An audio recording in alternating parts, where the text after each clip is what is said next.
we go. All right. Yeah. Fucker. Shipping work doesn't start until November.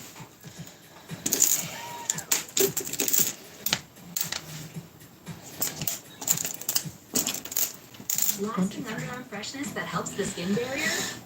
Yes, please. 72 hours sweat protection boosted with pro-ceramide technology that nourishes like skincare. For soft, irresistible pits. Done it.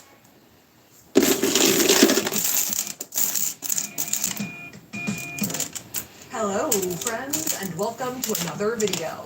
This is at 3 7-Eleven, 3 different Asian countries. It's all 7-Eleven, 24/7. In 1927, the Southland Ice Company opened what is considered to be the world's first convenience store in Dallas, Texas, and thus the chain that would come to be known as 7-Eleven was born. And today, nearly 100 years later, 7-Eleven has grown to become the world's largest convenience store franchise, with over 85,000 stores in 19 different countries. Now, I would say most of us in the US are familiar with 7-Eleven, and though they can be very convenient and endearing and a great place to go on July 11th, I wouldn't say they have a reputation for being particularly nice, nor would I say they are usually a go-to spot for a quick pickup dinner. Unless you are me, hi, freshman year of college with my friend Richard. But that is not true in many Asian countries, as over the past few years, I've seen tons of videos about really good snacks, pre-prepared meals, cool machines, and other items offered at 7-Elevens across Asia, where it seems the 7-Eleven brand is still a fast casual convenience store, but with way better stuff. Teas, bows, sandos, noodles, iced coffees, oh my. So on our last few production trips to Asia, we decided to visit a 7-Eleven in each country we went to: Singapore, Malaysia, and Japan. Both so we could try some famous snacks and generally compare them, but also mostly just to feast. And if you guys like this international convenience store content, let us know, and maybe we'll do a part 2 as we continue our travels. I have my eye on you, biggest 7-Eleven in the world in Thailand. All right. Let's go. But before we dig in, I just want to give a quick shout out to the sponsor of today's video, Rosetta Stone, your most convenient way to learn a new language. Because there's no better way to get more out of your travel experience other than going to 7-Eleven multiple times on a daily basis, of course, than to know at least some of the language of the country you're visiting. And since our most recent production trip was our 3rd trip to Japan, we figured it was probably time to start trying to learn a few more Japanese words besides just arigato gozaimasu and konbini. Now, in case you've been living under a stone, Rosetta Stone is a language learning program that offers lessons in 25 different languages. And they've been at it for years. You guys might remember those vintage ads with all the yellow discs, but now its language learning software is fully available anywhere, on your computer or phone, and they offer lessons as short as 5 minutes. So it's easy to fit your learning into a busy schedule and or on the go. Currently doing my lesson on an overnight train. And Rosetta Stone really leans on an immersive learning method that presents you with images and words entirely in the new language you're learning. So even if you're at an uber beginner level like us, your brain will intuitively start to make connections between the two. One of my favorite features is the True Accent speech recognition technology, which actually gets you speaking the language out loud and also makes sure your accent is up to snuff by comparing it to native speakers. And we've teamed up with Rosetta Stone to offer you guys an exclusive discount of over 60% off an unlimited language lifetime subscription. With access to all 25 languages forever at the link in the description below or by scanning the QR code on the screen. So you can start your language journey today. And with that, I think it's time for a snack. So our first 7-Eleven was in Singapore, located appropriately in the Jewel Mall at the Changi Airport. Yes, we spent a lot of time at the Singapore airport. We just kept coming back. This is actually the first 7-Eleven cafe concept store in Singapore. What that means exactly, I guess we'll find out. Now, 7-Eleven is Singapore's most popular convenience store chain with around 500 stores in every corner of the city. And though the layout of the store isn't wildly different from a Western 7-Eleven, you can immediately clock the differences in the inventory. From the refrigerated drink selection, oh my god, I haven't seen Ovaltine in forever. I love Ovaltine, what the heck? To the full aisle of instant noodles, it's like a wall of noodles. To the undeniable Pokemon through line. Oh, there's Pokemon. Oh my god, what the heck? Flip what? Wait, that's so cute. Figurines, milks. This melon flavored milk is kind of interesting. And Oreos. They had more flavors at the Shopping Center, but there is a lot of Pokemon here. And then fittingly for the airport, some Singapore souvenirs and chocolate One's for you. We are here to eat. So it was on to the refrigerated food section to start. So Too in big. lieu of like a classic egg in a bag, there are, well, eggs in a bag. Time to fix these. Like this chicken breast looks like a dinosaur tooth. Just like here in the States, a lot of Singaporean 7-Eleven customers are also interested in viral Japanese 7-Eleven items, so they do stock a fair amount of those, like the famous onigiri. Yeah. I think we should probably get one, Yeah. just because I feel like they're kind of iconic. And the also iconic Hokkaido milk custard cream puffs. I think these are them. Want to get them? Yeah, I think so. Below that, there were some microwavable pre-prepared items, a lot of which seem to have classic Indian flavors, like curry chicken, butter chicken biryani. But this sticks out. It's butter chicken enchiladas. That sounds like 7-Eleven to me. I feel like that could be a nice East meets West moment. And as for a drink, though we had seen some intriguing cursed options in the back, like these Warhead sour sodas. That'll take death in a can. Literal death. My curiosity got the better of me, and I picked up this instead. This is a white fungus drink, and they're presenting it so casually that I think that we must get it. Yeah. It's not in a special case. It's not like, hey, by the way, it's fungus. It's like right next to the cheese. It's white fungus drink. And we did notice a lot of alternative chip flavors in the bagged snack section, like grilled lobster and then scallop flavored Lay's. Grilled lobster. It seems crazy. It's real mystery. And beyond scallop chips, we also picked up some prawn Pringles, chili tangy prawn, and garlic prawn. Wow. Those are good. They're prongles. Noodles. Yeah. But if you were looking for Vintage some bunny. gum to ward off scallop breath, you're not going to find it here. One thing to note is that there's no chewing gum in Singapore, right? So they have Eclipse Chewy Mints. I actually kind of want some. Like, I could use this. Yeah, you could. Nice, thank you. Too many prongles. The 7 Cafe on the side Oh, you smell so good. like a barista bar with specialty drinks and some baked goods. And we had been hoping to start our taste test off with a coffee from the cafe, especially because we filmed this the day after our all-nighter and we were struggling. But, alright, so the 7 Cafe is not working. So, I don't know what machine it is, but it's gunzo for the day. It's the ice cream machine. So no unique drinks or coffees for us. We'll have to wait till the next time. Instead, first up on the menu were our dry snacks. Once you pop, the fun don't stop. Now these prongles are true to name, What's growing on you? Devastating a start. and that they do lean very shrimpy and marine, so probably not for everyone. Start off Hello. spicy. Sorry, I just We're noticed. in a mid-phase of like Thank you for the love. shrimp. Then it ended up We're pretty. making some monsters But on the tonight. other At least hand, that's the these plan. scallop-flavored Lay's, Scallopy? I don't know how I'm gonna get these off. I'm gonna have to do some minor operations. Then the prawns. I can't say that the flavor is overtly How's your day going? It's a little smoky and savory. It almost has like I was about to say woody flavor. But it doesn't make sense. It's good. Is it with fire? And Just doing a minor operation. prawn here. But whatever it was, Squeeze the Tyler shrimp liked it away. enough to house several handfuls. Where's your in the blink stitches? of an eye. Fuck it. I'm going in the back of the head. So many scallop chips. Oh, really good. Next Come up was on. our bulgogi chicken onigiri, which was a bit of a puzzle to open. Oh, that's a lot of seaweed. Oh. Oh, there it is. Oh, Found a stitch. I've never had one of these before. Alright, I did my best. we go. I lost my seed I'm in. the process. The first few bites are pretty rice forward. I'm doing good. There's proportionally a lot Just, of rice. you know. Which means I'm like, kind of, takes me a while to swallow. Mutilating. But, overall, Teddy bears. very good. And once I made it there, the chicken in the middle was waiting for me with a nice hit of mayonnaise and a little spice. This is a good I'm okay. snack. I can really see this, yeah. Fast, cold, on the go. Just a heap of rice to the face. Now, the white fungus tea turned out to actually be like a beauty tonic, I think. It's the kind of thing that's supposed to be There like we go. good for you. Yeah, Right. this is a thing that's supposed to be good for you. It's also Oh. good for you. That As didn't come white off either. fungus Or Oh. snow fungus is a type of mushroom Hello. rich in plant collagen. Smells like rice. How are you Despite today? the intimidating name, the drink is very plain and I'm gonna break unscary. something one day. Not bad. Hopefully it's not Not today. bad at all. Kind of tastes like sweet rice water plus the Hang on, gotta put the brains back in. Though it did take me a while to realize the pulp at the bottom is the actual white fungus part, but it's kind of just like a little gelatin down there, so not too bad. For a little pre-entree dessert, we Color popped looks open our good. viral cream puffs. I'll replace this with a Up to pink height. bow. Wow. Wow. Or purple bow. Notably, the cream There we go. inside. Let me buy one and a half and show you.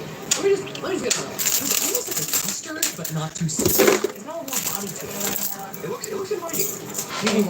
And the outer pastry was nice and soft. Let's see if this will Like, work. I think the worry with Where's everyone from tonight? Is that it might be like a little tough, a little stale, potentially Twinkie-esque, a little zombified. 10 more, sir. 10 out of 10 would definitely recommend. Here's the cream just exploded out. That's like I should be using white thread. And then to round out our meal, we had I've our already butter got this chicken loaded, enchilada, so fresh I'll go out with of it. the on-premises microwave. Yeah. Nice and steamy and cheesy. No knife, only fork and spoon. We're gonna eat this enchilada. And I would say the initial impression was overall solid, really comforting. There's a lot of like dough in the enchilada. Hello. You know what I mean? Like it's like a full like carby wrap. It seems like the enchilada part of the dish is mainly just the What you format, guys as doing there isn't tonight? much in the Working way on of any house Mexican projects? flavors, so it was mostly just kind of like a butter chicken hot pocket. Though despite becoming enemies with this wooden spoon, okay, I like your work here, I like what you're doing here, Tyler seemed pretty pleased overall. Oh no. If this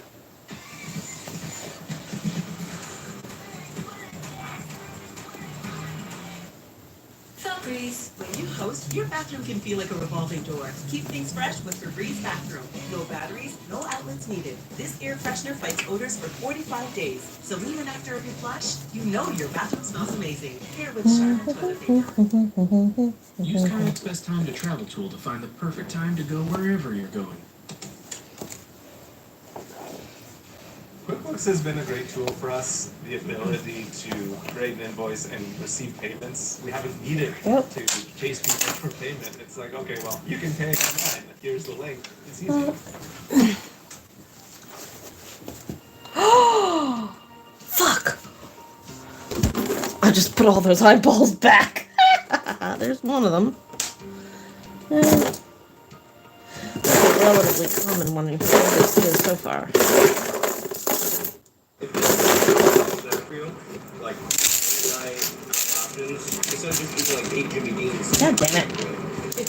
So though the Pringles knocked me on That's too my big. heels, I would say overall a pretty good showing for Oh, that's a 6 lovely Koreans out of size. 11. Are you It's just the same eating now? size. There it is. Okay, there we go. Yeah. Okay. But like you to lift me out of the butter chicken enchiladas. So I hope whatever's happening with the 7 Cafe is not a McDonald's ice cream machine situation. I also need So the next fangs. country up on the 7-Eleven Gotta order tour fangs was tonight. Malaysia. Stop by this store in Kuala Lumpur, Oh god, I gotta order heat too. Center. All right, we're here in Kuala Lumpur, Malaysia. Outside of a very large 7-Eleven. It is not the largest 7-Eleven in the world. Back in there. But Fight with you it is- tomorrow. It is very big. And we chose this location over the 2,500 other ones in the country because it contains the largest 7 Cafe in the world. But there's also plenty of other stuff in there. So we're gonna go in there and feast. Feast our eyes and our mouths. Shall we? Let's do it. Let's go. Now this 7-Eleven is actually 2 stories tall, with most of your usual 7-Eleven stuff located on the spacious first floor. Ooh, it's nice in there. Really nice. It's nice, but it's also like nice with frozen treats, pre-made items, bagged snacks, drinks, etc. But there are some things that make this 7-Eleven special. Oh my god. 7-Eleven merch. For example, this nice selection of 7-Eleven branded apparel in this fridge over here. I do also like the groovy pillow. Ah, shit. but I don't know that we No. have Ah, fucking bastard, cocksucking motherfucker. I knew that was gonna happen. Did it anyway. Something that is prevalent in Malaysian 7-Elevens across the board is an emphasis on stocking the in-house 7-Eleven brand walnut flavored sunflower seeds, nut flavored nuts, as well as a lot of Damn local it. Malaysian I knew that brands. was gonna So you happen. have your Malaysian I thought I had more version of time, though, but I Malaysian didn't. Chips Ahoy, Chips More, Chips more. I'm fine. as well as your Malaysian version of Kit Oh Kat. You no. don't even have to break me off a piece of that thing. I can always just take it. Take it off a piece of that, take it. And though I think most 7-Elevens have some collectibles and Yeah, figurines, in this this got giant difficult 7-Eleven, for no there's reason. actually an entire aisle of Funko Funko Pops in the back. We have Lumiere from Beauty and the Beast next to Jennifer from Blackpink. We have Johnny Knoxville. Ed Sheeran. Actually, a pretty strong Funko Pop selection, to be honest. All right. Now, moving on to the second You're floor. going. Just a half a squeeze, It's cute. not a full It's actually dose. a very peaceful, almost open concept space with a big scenic There we window. go. Got the fangs in. And a whole, like, a book Only cost me store. half my pinky skin finger. There's kind of like a little Barnes and Noble corner. I spy on Hazel's Oh, that's book. for next. Oh my god, I wasn't ready to see his face. And then also a skincare slash beauty corner with shelves on the wall cutely designed to look like a refrigerator with pre-made dishes. Superfood salad for skin. I thought it was gonna be cold for some reason. I was like, why is this not refrigerated? But then I realized it's not actually food. It's not food. I almost went to town over here, but our dwindling luggage space really killed my vibe. Because there's milk body wash, and it kind of looks like a bottle of milk. But leaving the fake food behind upstairs, it was time to load up on some real snacks downstairs. Now, in the ice cream freezers at the front, there were some durian options available, but we had already had multiple durian fests during our Malaysia trip, but we have not tried corn ice cream. I think corn we missed a little bit. Corn ice cream. That sounds like an interesting but different choice. And once we found a corn flake ice cream as well, the party was on. Da-da-da-da. Now we're going for corn fest. Now I need some horns. Trying something different. Refrigerated drinks aisle. I picked up a beverage I've been hearing about for our trip. Bird's Nest drink. I keep No, don't do birds. the answer is like literally it is a bird's nest somehow distilled, which like the white fungus drink in Singapore. Those are two different ones. Collagen way more intimidating sounding. I think there's some birds that like make nests with their spit. So they get, it's not like twigs. It's like, Oh, okay. yeah. Moving right along. Refrigerated pre-made meals we considered, some sandwiches, and even more onigiris. Oh my god, it's Onigiri? this one. As well as some enticing Malaysian dishes, not like bad. nasi goreng, and some just add water instant nasi lemak. To be fair, we just had that We just had that like an hour ago. for breakfast. But we decided to opt for it in chip form instead, as we found some nasi lemak chips amongst all the unusual chip flavors. Those are kind of good, actually. Those are kind of good, right? And in case you don't know what that is, we will explain later. We also picked up a couple items from the hot bar near the registers, a lamb samosa and a curry pow, before heading hopefully up the stairs to the 7 Cafe. Now the 7 Cafe here was actually doing a collab pop-up with a matcha company called Nico Neko, which we were really excited about when we chose this store, but unfortunately they were already sold out of almost everything we were interested in by the time we got there. So we are not getting anything from here, but it looks cute. I'm not going to blame this on a faulty coffee making machine like in Singapore, but we are not shaking the McDonald's ice cream machine accusations thus far. So we had to settle for our bird's nest drink as our refreshment. I'm nervous. Now, bird's nest is actually a pretty expensive delicacy, usually eaten as a soup, so it's kind of interesting that it's made its way onto the 7-Eleven shelves. It smells okay. And having learned from our white fungus drink, the bits floating around are the actual bird's nest, which is, yes, saliva, and is the part that you There we have to go. drink if you Now I want to need a get the purple full bow. benefit. But against all odds, the taste is actually not so bad. That's fine. It's once again kind of just like sweet water, maybe a little ricey, with some pulp. The bird's nest kind of like dissolves in your mouth if you like tongue it a little bit. It's not like too bouncy or chewy. You know what I mean? It's not like tough. It's actually fine. It's fine. Probably best not to think about it too much. Next, It should probably go actually we had our blue. Nasi lemak, interesting flavored chips. Smell a little fish in there. Now, if you don't know, nasi lemak is a famous Malay dish, often eaten for breakfast, consisting of rice, peanuts, anchovies, and when we got it, a pretty intense spicy sauce. It is a little bit like Wonka-ish in that This like is not the same shade of blue, but kind of cute. I wonder if I can get this off in one like piece. spicy peanut. You tell me what you think. Maybe. But for Tyler, it was pretty much all spicy peanut. Moving on to our hot dishes, we had gotten a lamb samosa, which even though the lamb was almost pureed, did some good samosa things with some secret potatoes hiding underneath. And then we also got a green curry pow. I don't know if I can put this back together. It does look green. It's a green curry, baby. Although the curry filling was slightly ratioed by the dough. Alright, let's see how you're It was supposed to still look. very flavorful. It's not that much meat, but like really tastes like a mouthful of curry. Not too spicy, with a fresh taste of ginger and basil. I'm gonna do it this way. It's a fun corn curry delivery bus. And then it was time for our Cornfest hub. First up, this husky boy. Oh, it's corn shaped. A little bit askew, that's fine, I don't mind. Not a problem. We can live with that. Now, I thought that this might have been encased in like a chocolate shell, but it was actually just ice cream molded into an intricate ear of corn shape. All right, cheers. Oh, at first it tasted like corn, and then the sugar came in. The corn flavor is not really a fresh corn, it's more of a corn in the can, but actually, it's good. Not overwhelmingly corny, but definitely a little corny. I might have just found a single piece of corn, because something just got stuck in my teeth. And as for Tyler's corn flake ice cream, oh wow. It looks kind of good, honestly. I'm very excited about this thing. It was kind of like a serialized version of a Haagen-Dazs bar. Oh, I heard a crunch. With a cornflake studded outer shell. Oh, incredible. Incredible. Lots of cereal action there. Oh, wow. The shell itself and the ice cream inside ended up being cereal milk flavor. Now I want ice cream, and I don't have any in the As house. a brainwashed 90s cereal kid, Damn. Tyler was quite taken with this thing. Oh, are you serious? I'm about to cheers you. It's okay. I'll eat my corn in the background by myself. Actually, update, I found more chunks. So, I think it's supposed to be pulpy. So after a slightly corny end to our taste test, it was about time to head on to our third stop. I got the merch. It was worth it. So our third and final stop, for this video at least, is at this 7-Eleven in Tokyo, Japan, nearby Sophia University. Now, full disclosure, we just got back from this trip, so we filmed at this 7-Eleven almost a year after the previous two, and I'm gonna come clean. I'm a huge fan of Japanese 7-Elevens. I've been in a few before, quite a few. So I wouldn't say any of this is new to me, but yet the childlike wonder still persists. And 7-Eleven Japan is kind of the mothership of all 7-Elevens, as even though 7-Eleven was originally founded in Texas, the OG 7-Eleven company was actually bought out by 7-Eleven Japan in 2005, which had been licensing the 7-Eleven name to run convenience stores in Japan since the 1970s. All right, immediately over here, Your meats, baby. meats in packages, including cheese Oh, and this is the fish string. sticks. Nice. It's like cheese sticks and fish sticks together as one. I don't really care. It's gonna be hidden when I get done, so. 7-Eleven stores in Japan, it's the largest convenience store chain in the country, operating in all 47 prefectures. Ooh,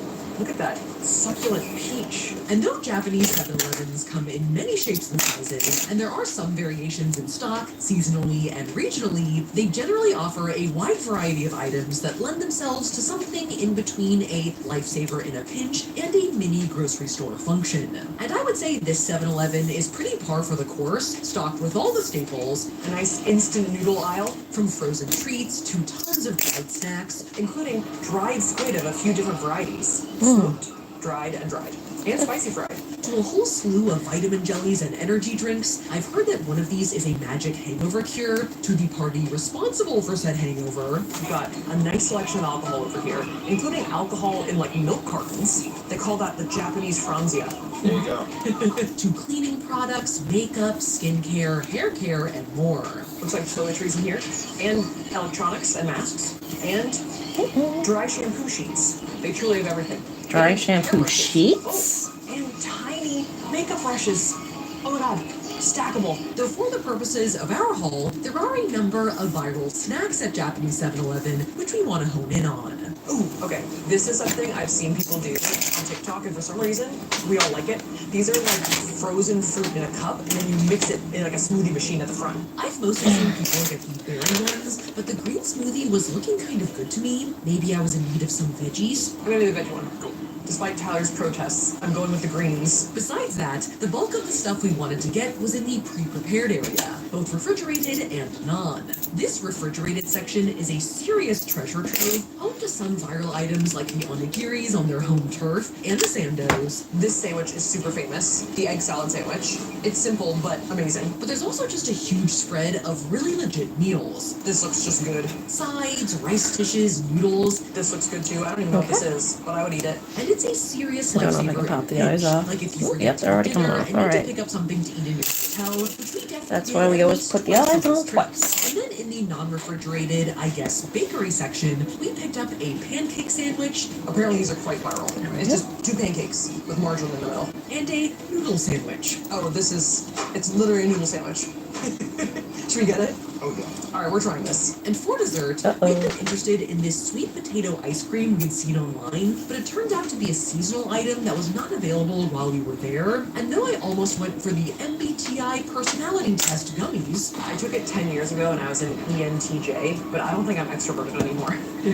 we picked up one of these spring Sakura desserts instead. This There we one's go. some sort of tri-colored dumplings with red bean paste It's a jackalope. and mugwort. Oh. Now there are so many viral That's items two from things on Japanese the 7-Eleven, it was hard to feel like we got a good sampling, but I think we did pretty well. Alright, let's check out. And after purchasing our items and blending our green smoothie in the special smoothie machine near the checkout counter, Oh, we're going. Oh yeah, it's happening. There it is, my green machine. we headed upstairs to the seating area to do our taste test. There's like a, Alright, time to use up all these. 7-Eleven, baby. Is that it? that's awesome. No. And first up in our I'm using you was as the well. green smoothie, which, exciting lemon situation aside, was quite good. I think I saw some. So if you're in need of a quick smoothie on your travels, I would recommend. I do feel some leaves, but I don't taste them, which is the key to a green smoothie. Next up is a serious viral classic, the egg salad sando. I can't lie to you guys, I have had this before. Often. A lot. I'm so familiar with its taste, I can't even like pretend. I can't fake it. Egg salad sandwiches are generally popular as a quick grab-and-go meal in Japan, it's right and next the to one me. at 7-Eleven specifically is present in pretty much every 7-Eleven haul video I've ever seen. Why, hello there.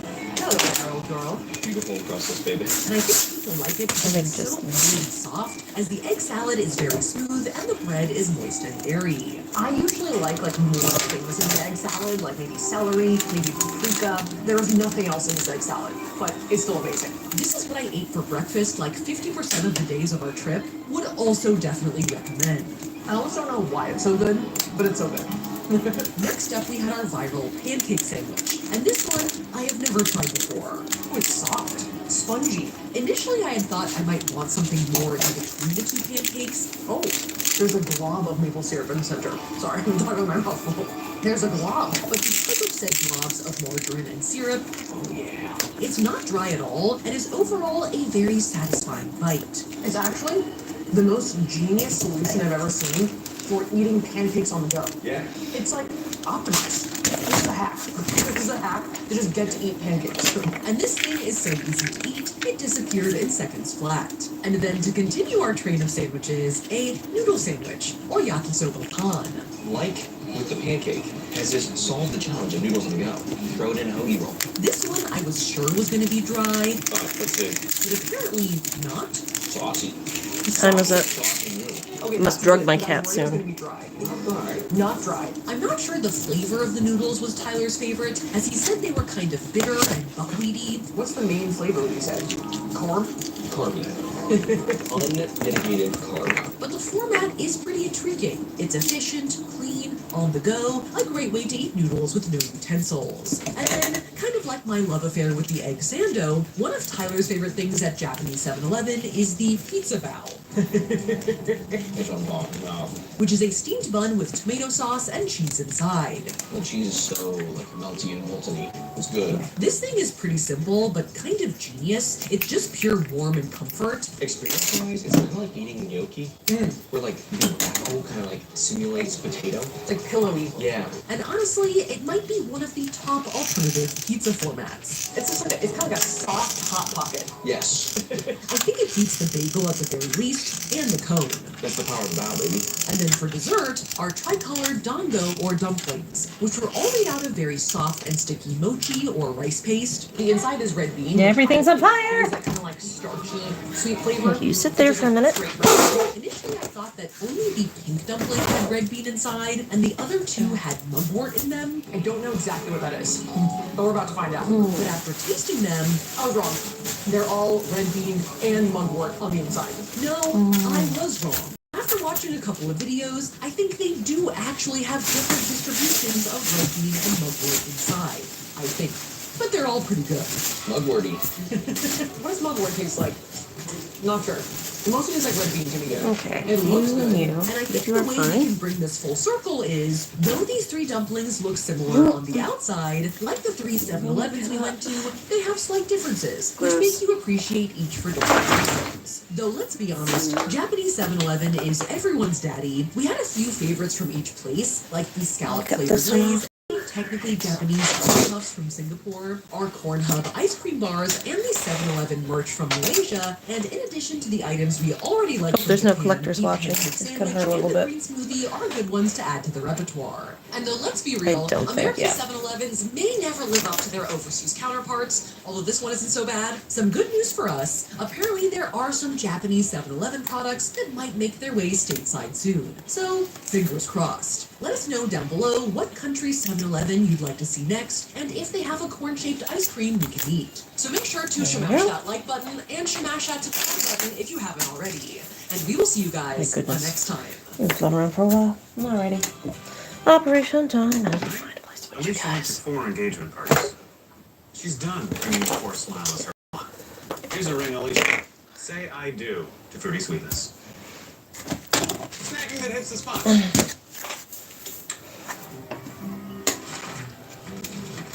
Staples can help you crush your to-do list, so you can get back to living. Crushing your to-do list? That was easy.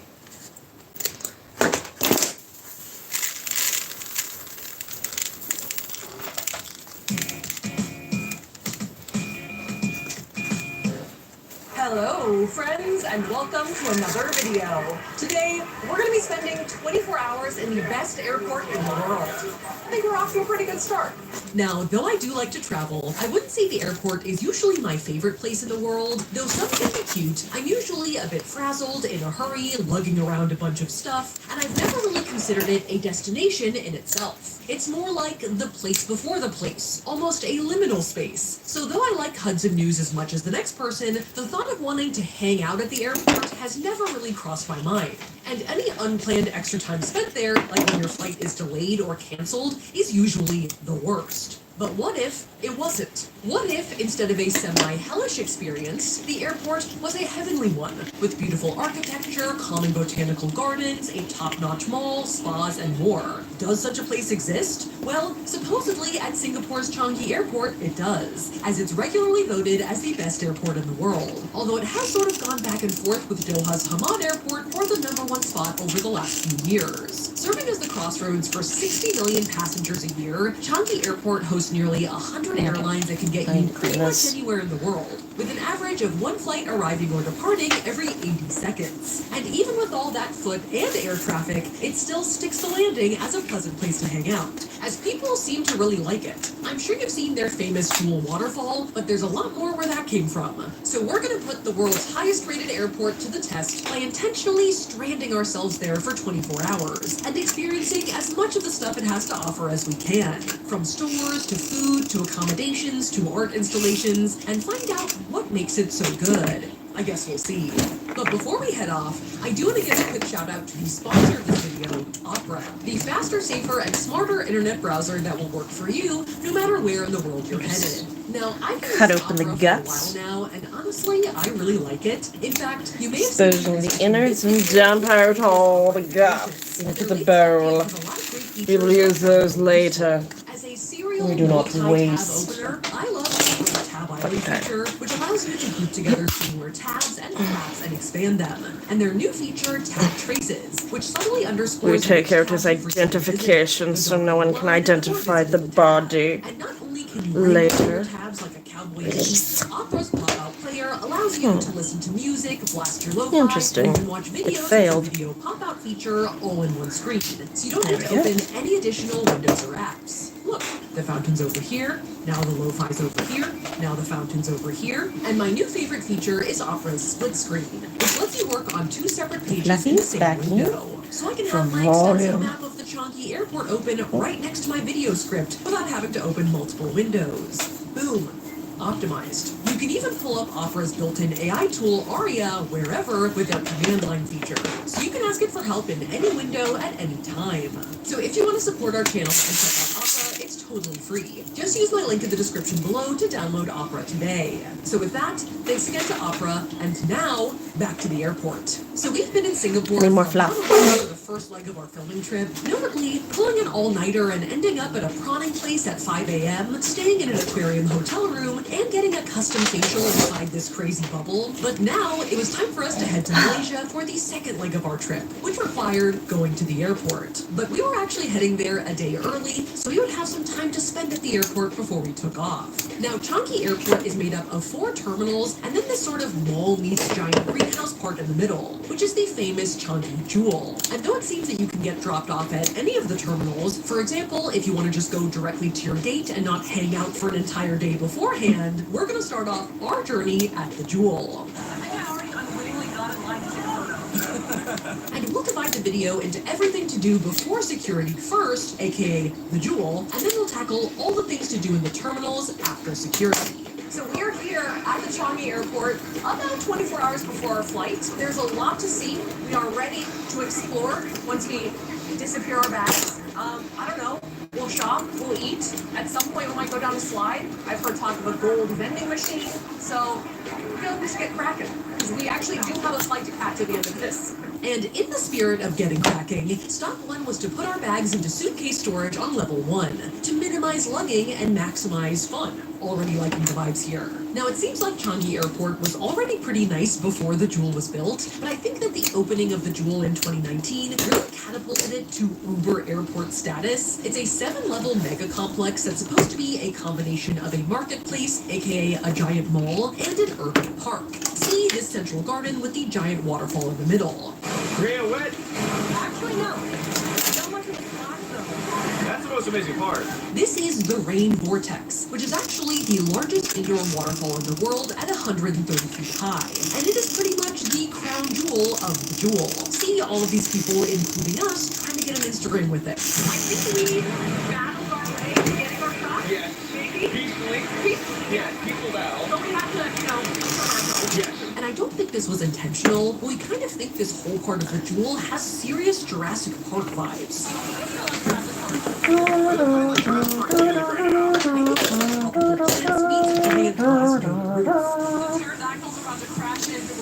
The only negative is that it is kind of hotter than you would think, since it's literally a giant greenhouse, so it is kind of sweaty in here. I do want to shower.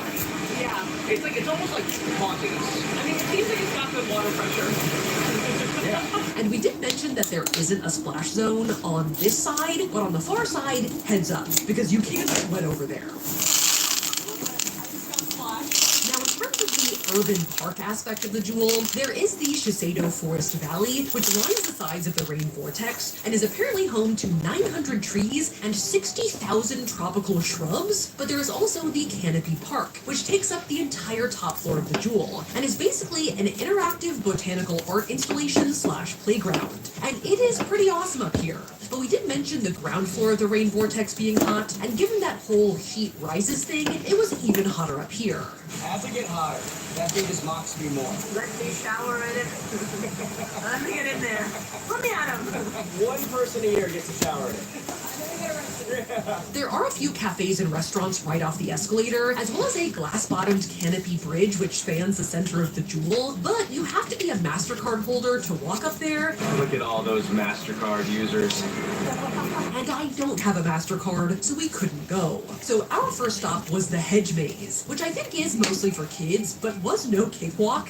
Sir, I missed my flight because I got stuck in the hedge maze. As Tyler and I were supposed to quickly walk through to get a few shots, The person that's helping us get around the airport does not know how to get through this, so we're on our own.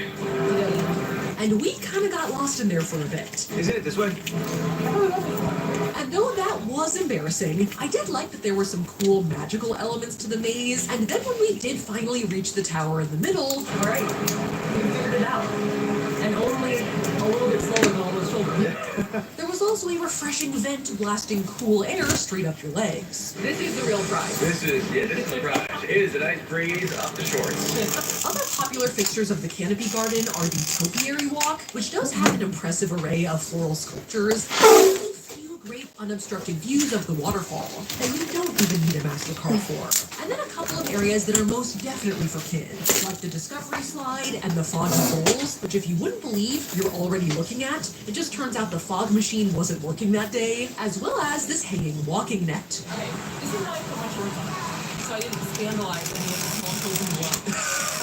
Which is basically a ropes course suspended above a vertical drop down into the Jewel Mall. I was just talking about that.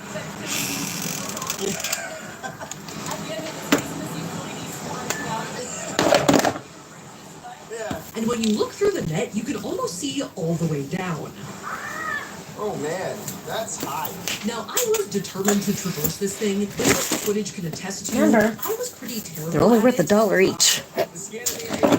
On account of it Remember when these requiring were like any fought semblance over? of balance, Beanie Babies are gonna be collectible. my center of gravity is high and flimsy. I can say I did not fall for that. There's no exit. But don't let me tell you, I'm making it seem way harder than it is. You'll probably do a lot better than me. Well, after some serious sidestepping, even I eventually made it to the end. As we are served. That's fine. Now, on all of the other floors of the Jewel, sort of arranged in rings around the garden center, is an extensive mall, featuring 280 shops and eateries. And as we've mentioned before, Tyler and I are some version of adult mall rats, so we do have a bit of a discerning eye. And overall, I think the Jewel Mall is actually great. Oh yeah, I can smell it from here. As there are a lot of staple stores that you might want to swing by, as well as an impressive array of Singaporean souvenir shops, selling everything from glow-in-the-dark Merlion shirts to Changi Airport Tower plushies, and some suitcase stores in case you need extra room to bring your haul home in.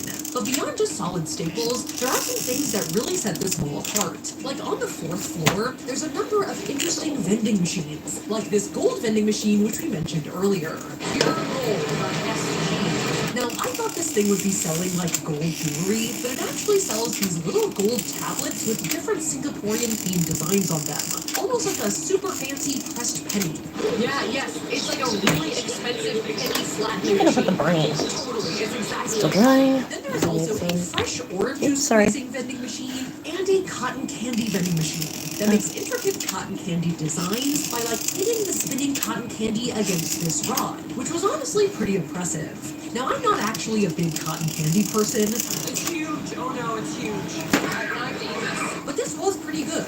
Nice and mostly air. It's like very like a widely spun, if that makes sense. Okay, girl. Not like lumpy. I'm gonna do Also, horrible before things we to you, move on, baby. I'm I do sorry. wanna note the dinosaurs that people are riding around this part of the mall. Better watch it. I know many malls have pig. like Let's see what kids else I rides in the got. middle, but I've never seen something like this so free range. So that is a dress park. It's all the dress park. See, I got these guys too. Oh, this ones are good. But it's kind I of don't there. want laundry There were also a detergent. lot of I have like specialty enough to buy stores it that again. impressed me. Like there was a whole claw machine and gachapon store on the 4th floor called Fun Claw, where I got a capsule from the mini storage unit paraphernalia set, this red dolly and tiny box. Jackpot. The world is your oyster. And against all odds, Tyler did actually successfully claw a French fry plushie. Oh my god. Hey, Sophia. Yeah. Wow, you didn't go There's also a flying. Pokemon store a few doors down, I think actually called a Pokemon Center. Tyler and I are also Pokemon adults, originating back from our Game Boy days, and this place had a seriously impressive array Oh, of that niche hurts. plushies. He looks extremely vaginal there. In case any of you are still trying to catch them all, Rock out with your best rock out. including such hits as Omastar, Aaron, Fortress, and Wingle. Come on, these are niche as hell. So I felt like I had to get a couple. Funny bitch. Okay, hold on. Now, in general, everything evaporates in here, as we spent hours just shopping around and could have spent even more. There's a store behind us that seems to be dedicated to truffles, including the world's strongest truffle chip. Now that is niche. From what our Singaporean producers told us, locals like to do the same, as they come here regularly to hang out, dine, and shop, even when they don't have a flight to catch. Strong? Yeah. Oh, there's a pear right there. I was gonna say was that it's so strong it comes back around to being edible. Yeah, I'm gonna. And honestly, it's easy to forget you're in an airport while you're in there. It's creepy, but not quite big enough. In fact, whenever I saw anything that was airport related, like an entrance to another terminal, it was kind of a jump scare. Actual airport. Yeah. It's an airport. Which makes you wonder just how many flights have been missed while waiting in line for a goth brownie. But thankfully, we still had plenty of time to kill. And now, it was time to eat. And for a full-blown dinner, we had quite the range of options. The Jewel has over 100 different restaurants of all types, sitting, standing, 7-Elevens. The restaurant we picked was on the second to bottom floor, near the base of the vortex itself, as you can see in this clear tube in the middle. And once down there, our destination was Shiki Hototogisu Ramen, which we chose because its Tokyo branch won a Michelin star in 2019. Though gasp, in 2024, they took it away. The shop is most famous for its 4-season ramen concept, with a differently styled bowl for each season of the year. But sadly, that's no longer on the menu, so to fill its void, we ordered some comforting fried gyoza, Spend 100 dreams as and eats 2 your bowls of face. steaming hot ramen. Let's I put thought the the brain enticing in. charcoal chashu ramen Very good. Incredible. This will only hurt It kind of tastes like charcoal. for a minute. It's a little smoky. But I would say the dominant flavor was actually onion. It's an onion experience, but it's not overpoweringly oniony. I say that as there is a pile of onions of my dish. Good thing I really like onions. What is this, a Costco hot dog? I'm not gonna hate. I love onions. Tyler got the black spicy ramen at medium heat, What are you gonna do with that pile of noodles, sir? To the face. oh my god, which I presume he liked, but he basically refused to describe it to me and instead decided to just shotgun the noodles as quickly as he could. He did say it tasted husky, A lot of like husky flavor. What does that mean, husky? which through context clues we think means smoky and deep. We think. Just evaporated. Where did the noodles go? Now, I'm not exactly sure what makes ramen Michelin star worthy, but if my vote counts, give our man back his Michelin star. And to keep our Michelin theme going, we also got this Michelin plate gelato upstairs at Birds of Paradise. It's kind of like unmarked. Yeah. That's how you know it's cool. Yeah. Right? There was actually quite a wait for this, but the gelato did live up to the hype. Tyler got a scoop of vanilla fig, Oh yeah. You know what? Figs are good. Okay. and I got macadamia butterfly tea, because look at how pretty it is. To the macadamia, not to the face. It's very nutty. It's super good. It's really creamy. And to get revenge for Huskgate, I ate the whole thing without giving any further sound bites. You're an alien. I keep taking bites without telling Tyler when I do it. Now, after spending a solid 8 hours at the Jewel, we had just one more pit stop to hit on the non-secure side of the airport, which was the giant slide in Terminal 3. Oh wow, this is far. Okay. It's a slide, and it's worth it. Is that the back of the brain or the front? There was a tram that would have taken us there, but for some reason, we walked. Holler if you see a slide. I think I see it. Oh, really? It's very long. There's a bunch of kids. And this slide has won the elusive World's Tallest Slide in an Airport award at 4 stories high and 110 feet long. And yes, it was mostly kids queuing up to ride, but they do specify that adults are also allowed. All right, bye, Ty. Now, despite its height and incline, Tyler quickly got stuck. Upon further review, we suspect his exposed thighs stuck to the stainless steel material, I did get stuck. which translated to an objectively lackluster descent, I didn't even make it good. but my ride was way better.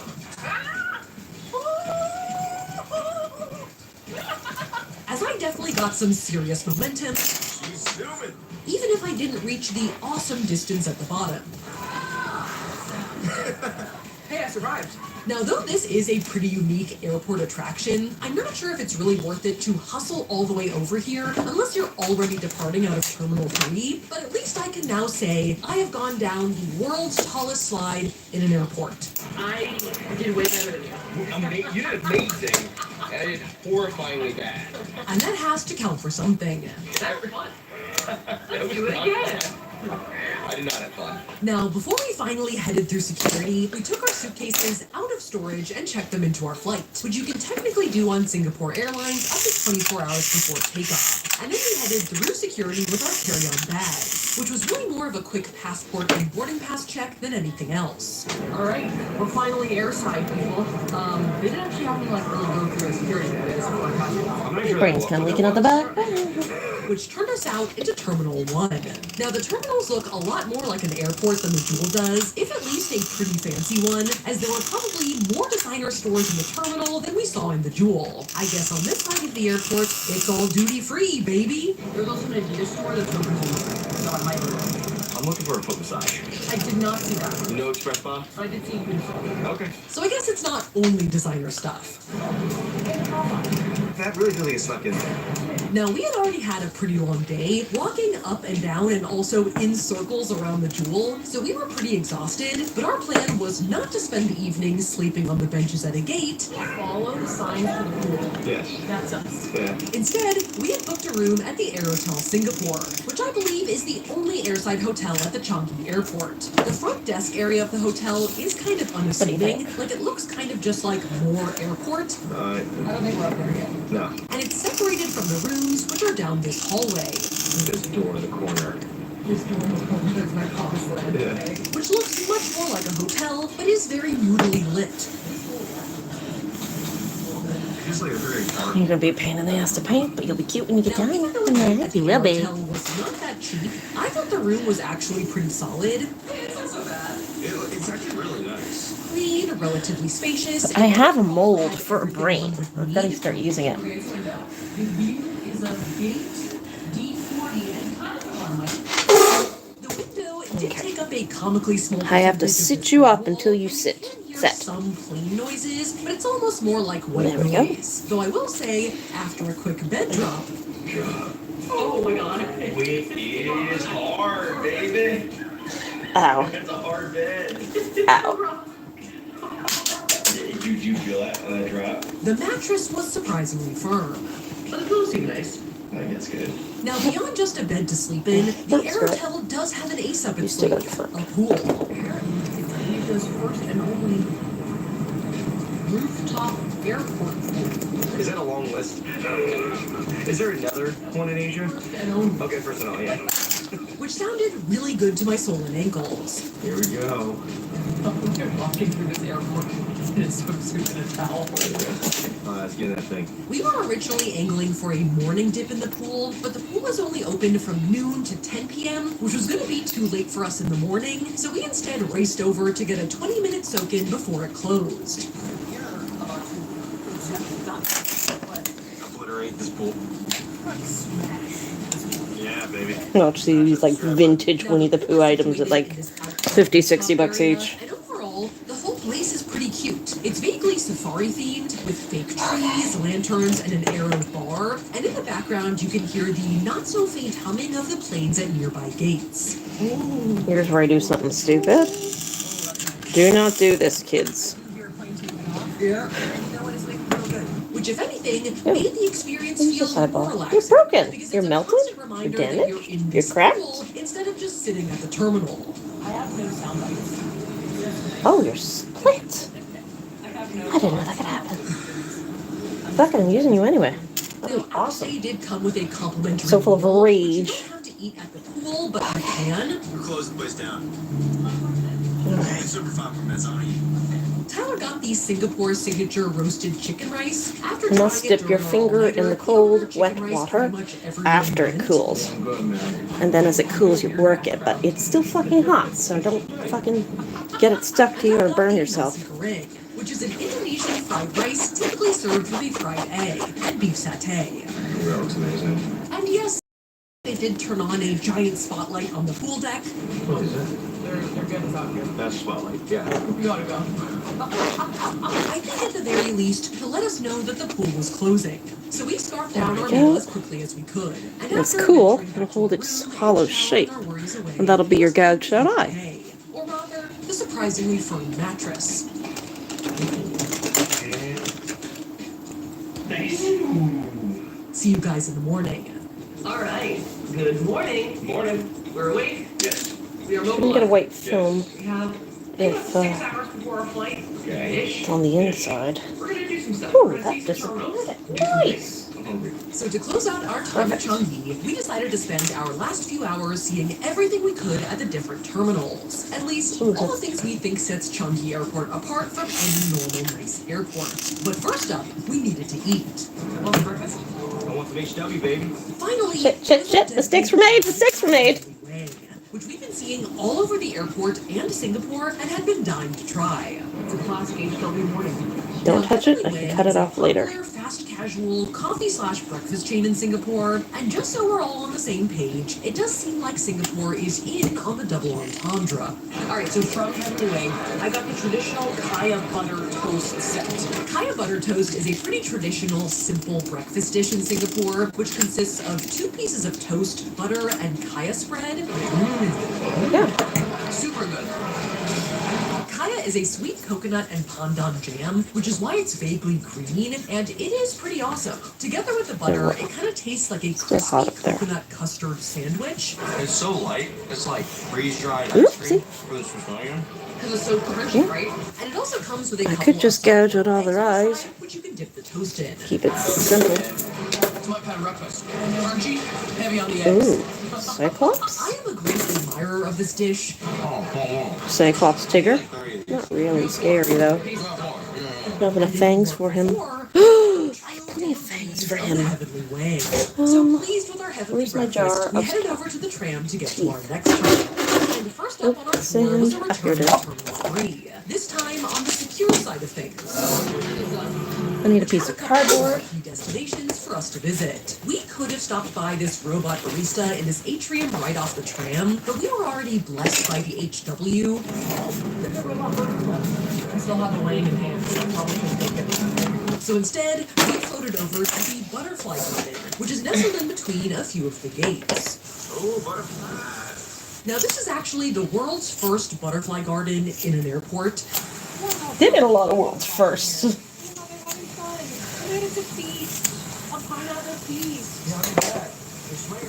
And it's an outdoor netted habitat featuring nearly 1,000 tropical butterflies, as well as Singapore's trademark tropical heat. There is a little bit of airport noise going on, which maybe shatters the illusion of the world, but it's still very nice. Amongst the 40 different species present in the habitat is the national butterfly of Singapore, the common rose, which we got up close and personal with, as we did with a number of different butterflies. Oh, Tyler got landed on. Why, I'm not touching him. He's touching me. And I would say, as butterfly habitats go, this is a very interactive one, as it felt like the butterflies were very social. Okay, see you, bro. Spun up on pineapple juice and ready to mingle. Very nice. Very hot. Enjoyed it. Let's maybe go to movie theater next. Let's do it. Cool off a little bit. So we then rode the escalator upstairs Sounds to Terminal 3's complimentary movie theater, which screens movies 24/6, meaning all day, every day, except on Thursdays when it's closed for maintenance. Now there's only one theater, and unsurprisingly, they weren't playing like a Saw marathon, I thought everyone's trying to decide if they want to watch Tom and Jerry the movie. as it's very much skewed towards kids. But don't knock Tom and Jerry the movie until you've seen it, because from the 10 minutes we saw, it's not so bad.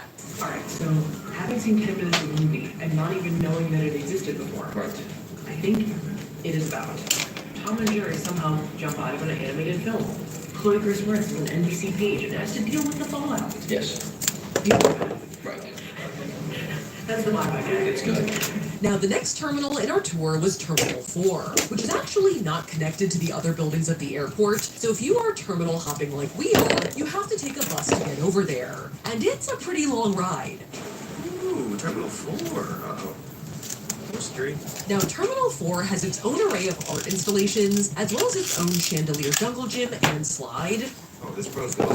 And though I thought these were fun, I think the coolest part of the terminal was the Heritage Zone, which is a themed shopping and dining area featuring a couple of staple Singaporean chains, like our favorite, Cool, Heavenly bitch. Wing, with facades designed to look like traditional Peranakan shop houses. These things are so cute. Yeah. It's the cutest Heavenly Wing I've ever seen. It really is, It's an actually. antique wing. I could go for some HW coffee, honestly, right now. A vintage.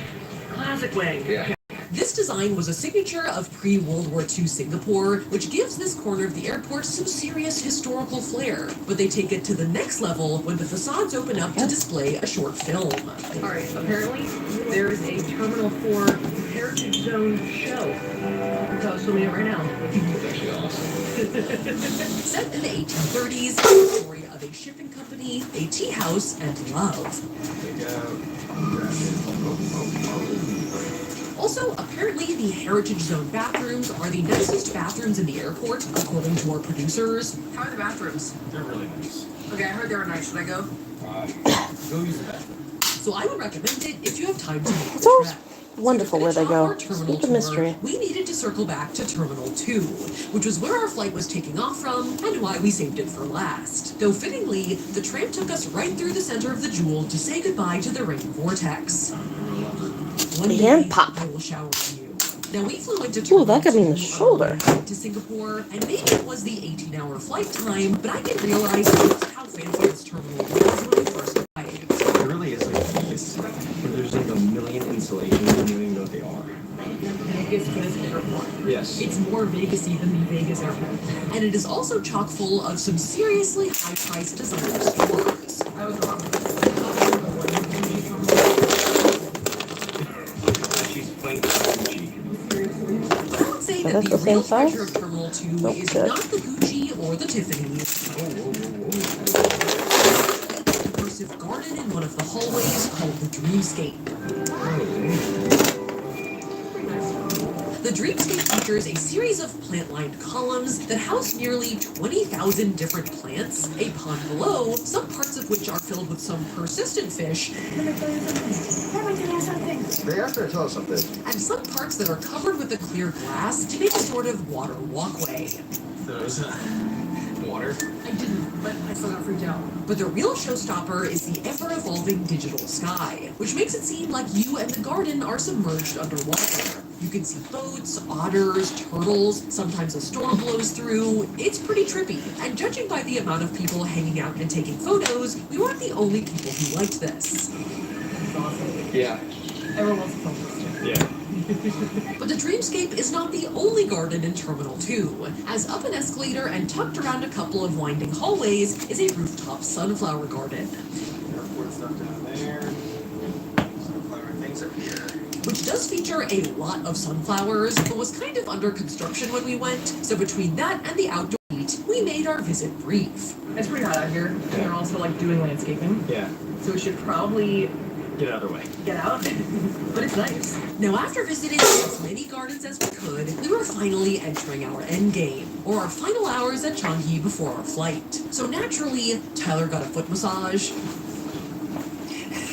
There was a travel spa in Terminal 2, and when they said there was one appointment available, he jumped at the chance. And I found a food hall right next door where I went for even more satay. But post-massage and snack, it was finally time to head to our gate and get this party on the road. How's that? Why? I want to stay longer. Yeah, me too. And for dramatic effect, our plane was waiting for us at the very far end of the terminal. Here's the line, folks. This is us.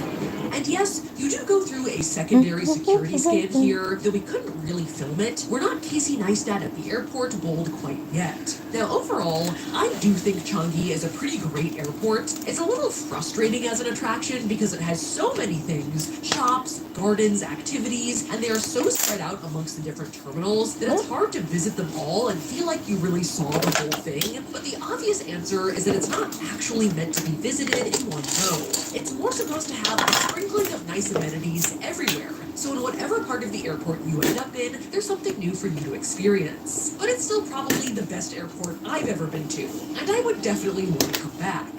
Go. Alright, let's go eat. Though I haven't been to the Doha airport yet, so maybe we'll take the world's third longest flight from Auckland to Doha and check it out. For now, we're headed to Kuala Lumpur. Thank you guys so much for watching. If you liked that video, make sure to smash that like button. And if you want to see more videos like this, make sure to smash that subscribe button. Here are our short form / social media handles, and here's our merch website. And with that, I will see you guys next time. We use IXL as a supplemental material along with our regular homeschool. I'm really grateful that we found out about this app because we have seen such an improvement in the boys' learning since they started using IXL. Every feature is designed to see where your child is in their learning. It supports and challenges them at the right level so they can learn at a pace that's perfect for them. I can't say enough good things about this app. We love it and it has helped so much.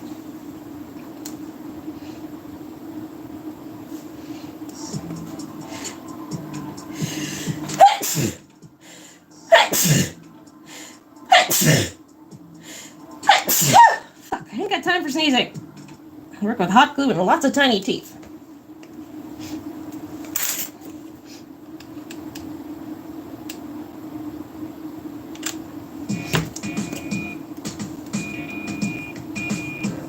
Hello, friends, and welcome to another video. Today, we're going to be staying at the world's largest hotel. It's right behind me, isn't it? In 2004, Taipei 101 became the world's tallest building, stealing the title from the Petronas Towers in Kuala Lumpur, Malaysia, which had held it since 1998. And I can only imagine this pissed off Malaysia pretty bad, as, not to be outdone again, in 2015 they opened the largest hotel in the world, the first That's what I hotel needed. in Malaysia's Genting Highlands. Lost. And I've been Damn it. dying to go there since 2019. As after our bachelor/bachelorette trip to Vegas, Tyler offhandedly mentioned that he was pretty sure the Palazzo Mega Resort in Vegas was the largest hotel in the world. But after a quick Google search, he was swiftly rebuked, as it actually placed second in the rankings, losing out to none other than the First World Hotel all the way in Malaysia. Take that, Taipei 101. And being in the midst of all of these giant Vegas casinos, I thought, how can there possibly be a bigger hotel than this? Or this? Or this? I must stay there. And from that moment on, we had a new bucket list item. Not only because we are on a quest to stay at every weird hotel in existence, but also because it looks like an incredibly unique experience. I mean, look at it. It's a multicolored behemoth sticking out of the side of a mountain. You reach it via gondola, and it comes complete with a mall, casino, and an indoor and outdoor theme park to boot. What? And so we engineered a filming trip specifically to get us to Malaysia, so we could document our experience staying at the largest hotel in the world, and give you guys the full scoop. Gird your loins, people. We're going in. Now, when you're on the other side of the world, Hold on to your thousands of butts. feet up a mountain, you're probably gonna want some data to maybe upload an Insta story to say, hey, I'm here, or also mostly to make sure you don't get lost up there, in which case, you might want to check out the sponsor of today's video, Saily, brought to you by the same people who made NordVPN. Now, if you don't know, Saily is an eSIM provider that lets you easily purchase data plans whenever you travel internationally. And as we have traveled to a variety of different places on this channel, I can tell you that there's really no better feeling than arriving to a new place, being able to turn on your phone, and knowing that you immediately have data and don't have to skip a beat. So you can Pretty figure out how to little get to your hotel, message your mom, or check the Sixers score. Seems like they lost. They're tanking. It's good. We want to keep the picture. Time is it? Alright, I gotta go finish this and then I gotta go drug my cat. At the airport to buy a SIM card, or two, paying expensive roaming fees from your domestic phone plan is to use an eSIM from Saily. All you need to do is download the app, purchase a plan for the country you're traveling to, and then activate the plan on your phone. And boom, the clouds have parted, the sun is shining, you have data. Saily has different sized affordable data plans, including unlimited data in over 190 countries, as well as global and regional plans in case you're planning to visit several countries in one trip. So don't get lost in the Malaysian mountains because you didn't have data. Get an eSIM with Saily, and you can get an exclusive 15% off by using code Sophia at checkout on the Saily app or at saily.com/Sophia. But without further ado, back to Malaysia, and let's check out this hotel. So Genting Highlands is about an hour's drive from Kuala Lumpur, despite the way it looks in this crazy photo we saw online where it looks super close. So on our first morning in KL, we awoke bright and early and hopped in a van to drive up the mountain. Now the actual technical Genting Highlands is the name for the resort area at the top of Mount Ubukali, which sits at about 6,000 feet above sea level. And though you can't technically drive all the way to the top, the more fun way to get there is via gondola that will sail you straight into the hotel. So like 3/4 of the way up the mountain, we stopped at an outlet mall/gondola station called the Awana Skyway. My ears did top on the drive, or maybe they kind of didn't, and now I kind of have to try and top them. Yeah. But that might just be my state of being for the next 24 hours. And though I certainly wouldn't say it's chilly up here, it is much more temperate than the tropical July Kuala Lumpur heat. I did see someone wearing a full-on jacket, so I think that Malaysians think it's cold. So we headed into the Skyway itself, in which the giant hotel hype train was already starting strong. Look, it's time to whoop it up. That's gonna be us.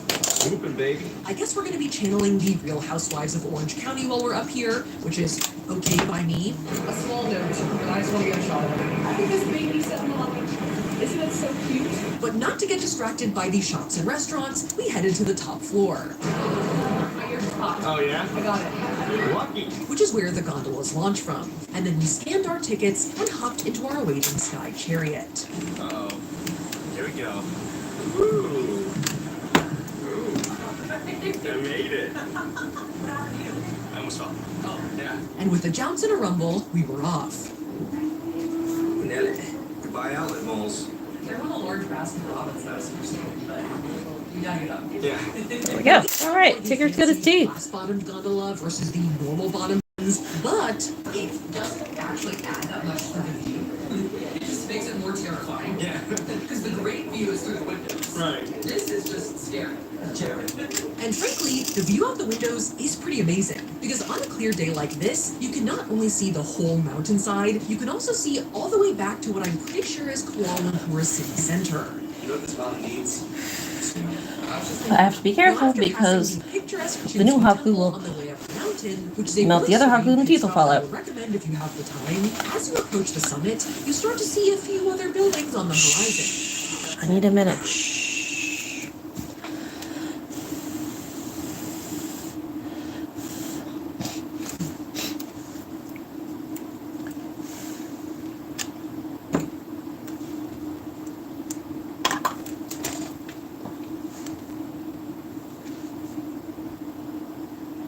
Okay, no, it's not moving.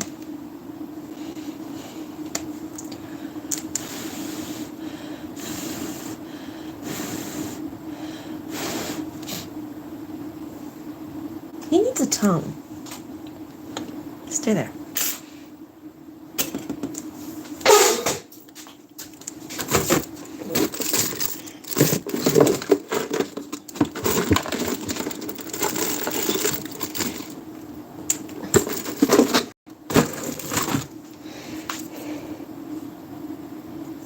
Maybe not that long, but a tongue nonetheless.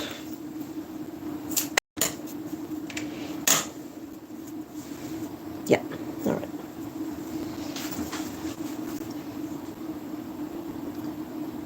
Oh, a bit shorter. The less it sticks out, the less chance of it snapping on me. There we go. Paint you red. Do do do do do do do do. Where's the red paint? There it is.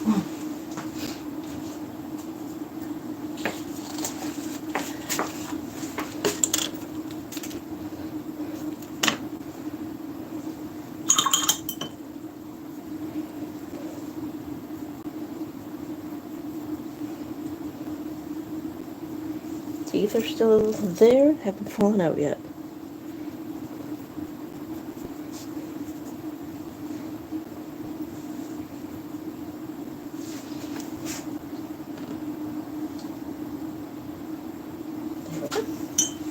Alright, I'm gonna step out and drug the cat and then I'll be back. After I unplug the hot glue gun. Let's not get stupid than we already are. There we go.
Well, that took longer than expected.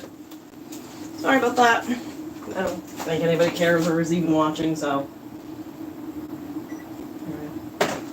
Alright. 7 people. Fuck. TikTok. YouTube must be broken if y'all wandering into my live stream. While I'm in another room drugging the cat for the night. Hey, Pooh. Digger, your teeth are set. Good.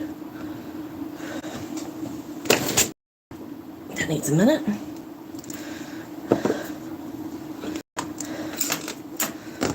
Piglet. Do I have another one? Do I have another from the set?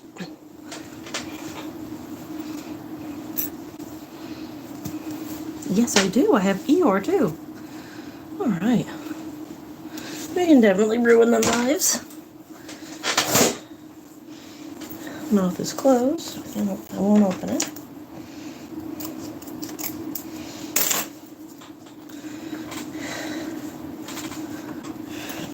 What year this is? Early 90s, late 80s. There we go. Doesn't matter. That's a pretty dress. Let's remove her eyeballs. Pretty big. I don't know if I can get that around it, but we'll try. That's what she said. No. Alright, we're going in through the back of the head again.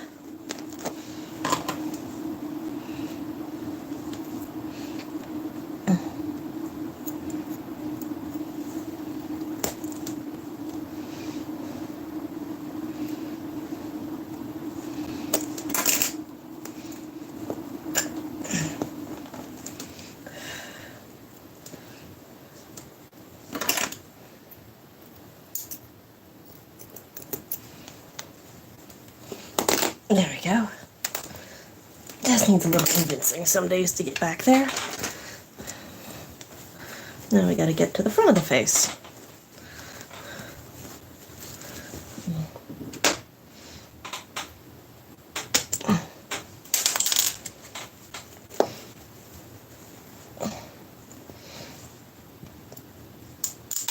Ooh. Just like that. I get to put the brains back in.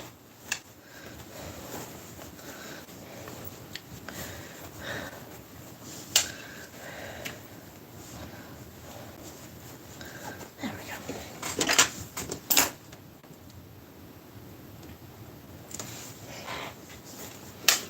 go. I will try with this one. I need to get some more button thread. Oh, yeah, I was watching something. I'm not sure it is, actually. Well, the problem is that there's like 8 hotels up there. Right. So it could be any of them. Yeah. It's up there. But after rounding the bend past a couple red herring tiny hotels, we caught our first glimpse of our striped destination. Uh-oh. I'm seeing some rainbow, baby. I hear the theme Oh park. my god. And after years of anticipation, we finally laid eyes on the world's largest hotel. That's a lot of rooms, baby. Confirmed by the giant theme park flanking it to the right. We wanted to come here like forever. Yeah, for like 5 years. There's just a moment.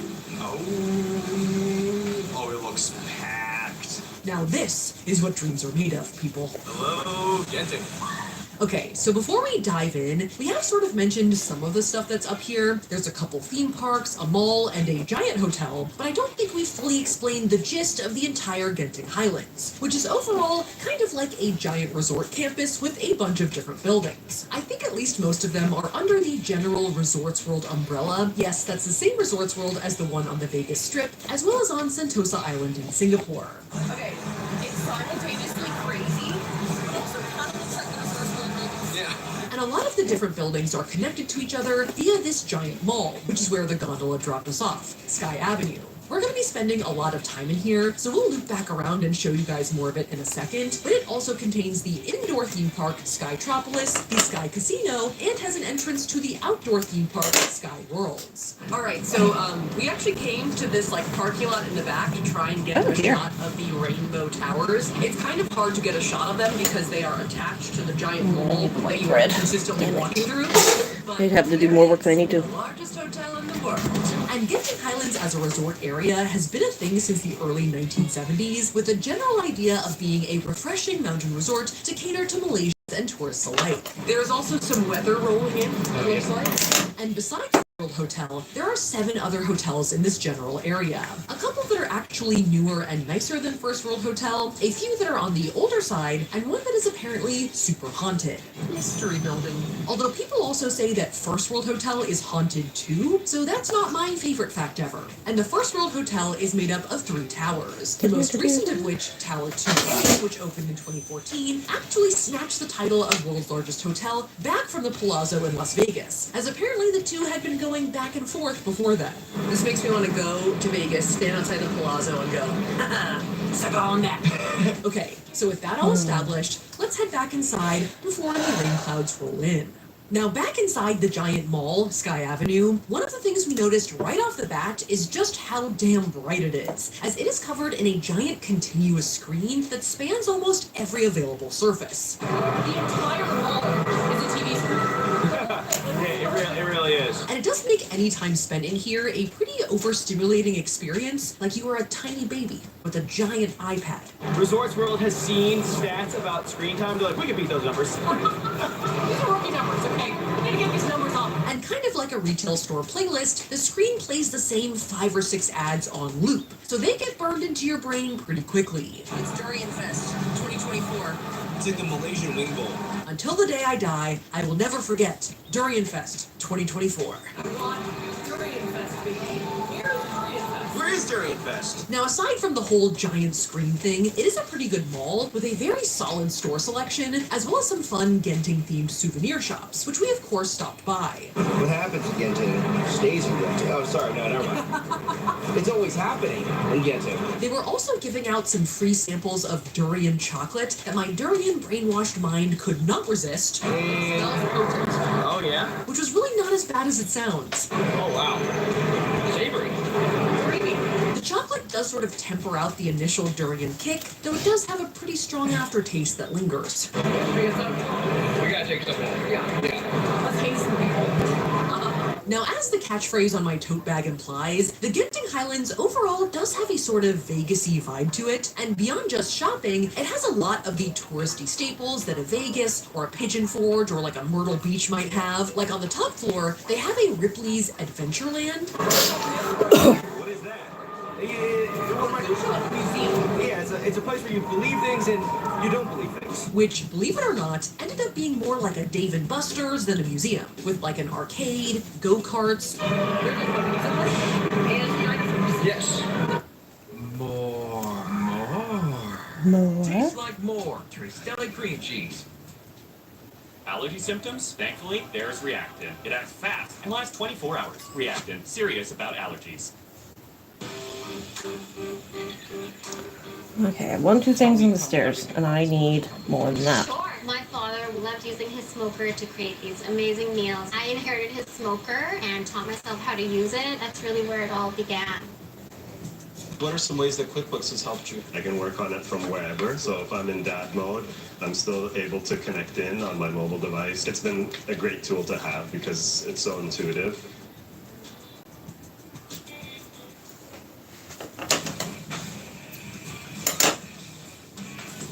There.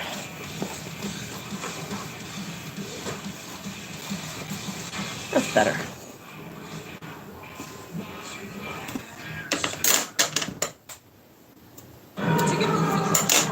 Along with a fish catching station and a capture station. They seem really big. They've been eating well.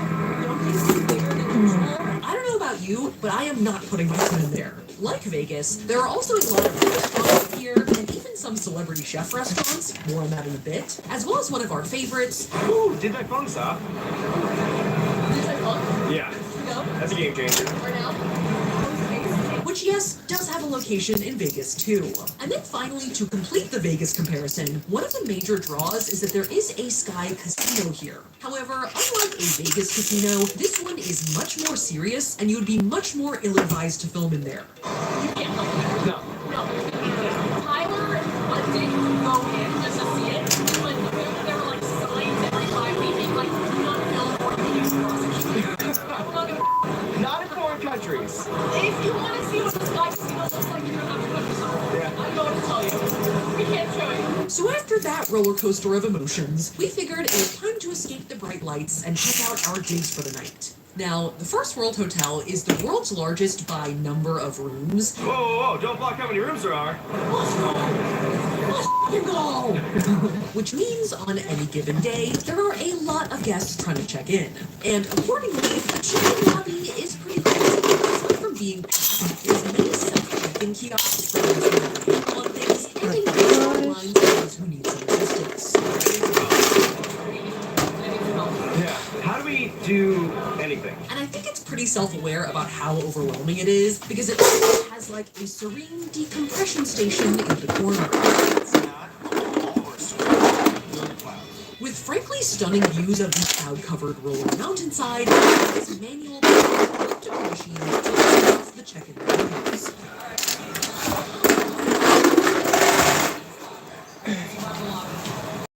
After grabbing our keys, we set off down this very long corridor towards our elevator bank, which was lined with a bunch of enticing-looking cafes and some very enticing views of the mountainside out the window, which only got better once we rode the elevator up to the 27th floor.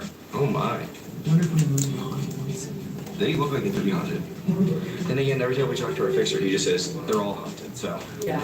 I like how this direction is just fog. Now, as for the question of the room, come on. We don't have to sugarcoat it. It's not great. Well, it's sort of interesting. Right. It's pretty small. Yeah. It doesn't smell precious. No. There are some decor choices that I do like. I like this, like, abstract textured wall. I like the vibrant yellow of the bathroom and the nice darkness next to the toilet. I get it.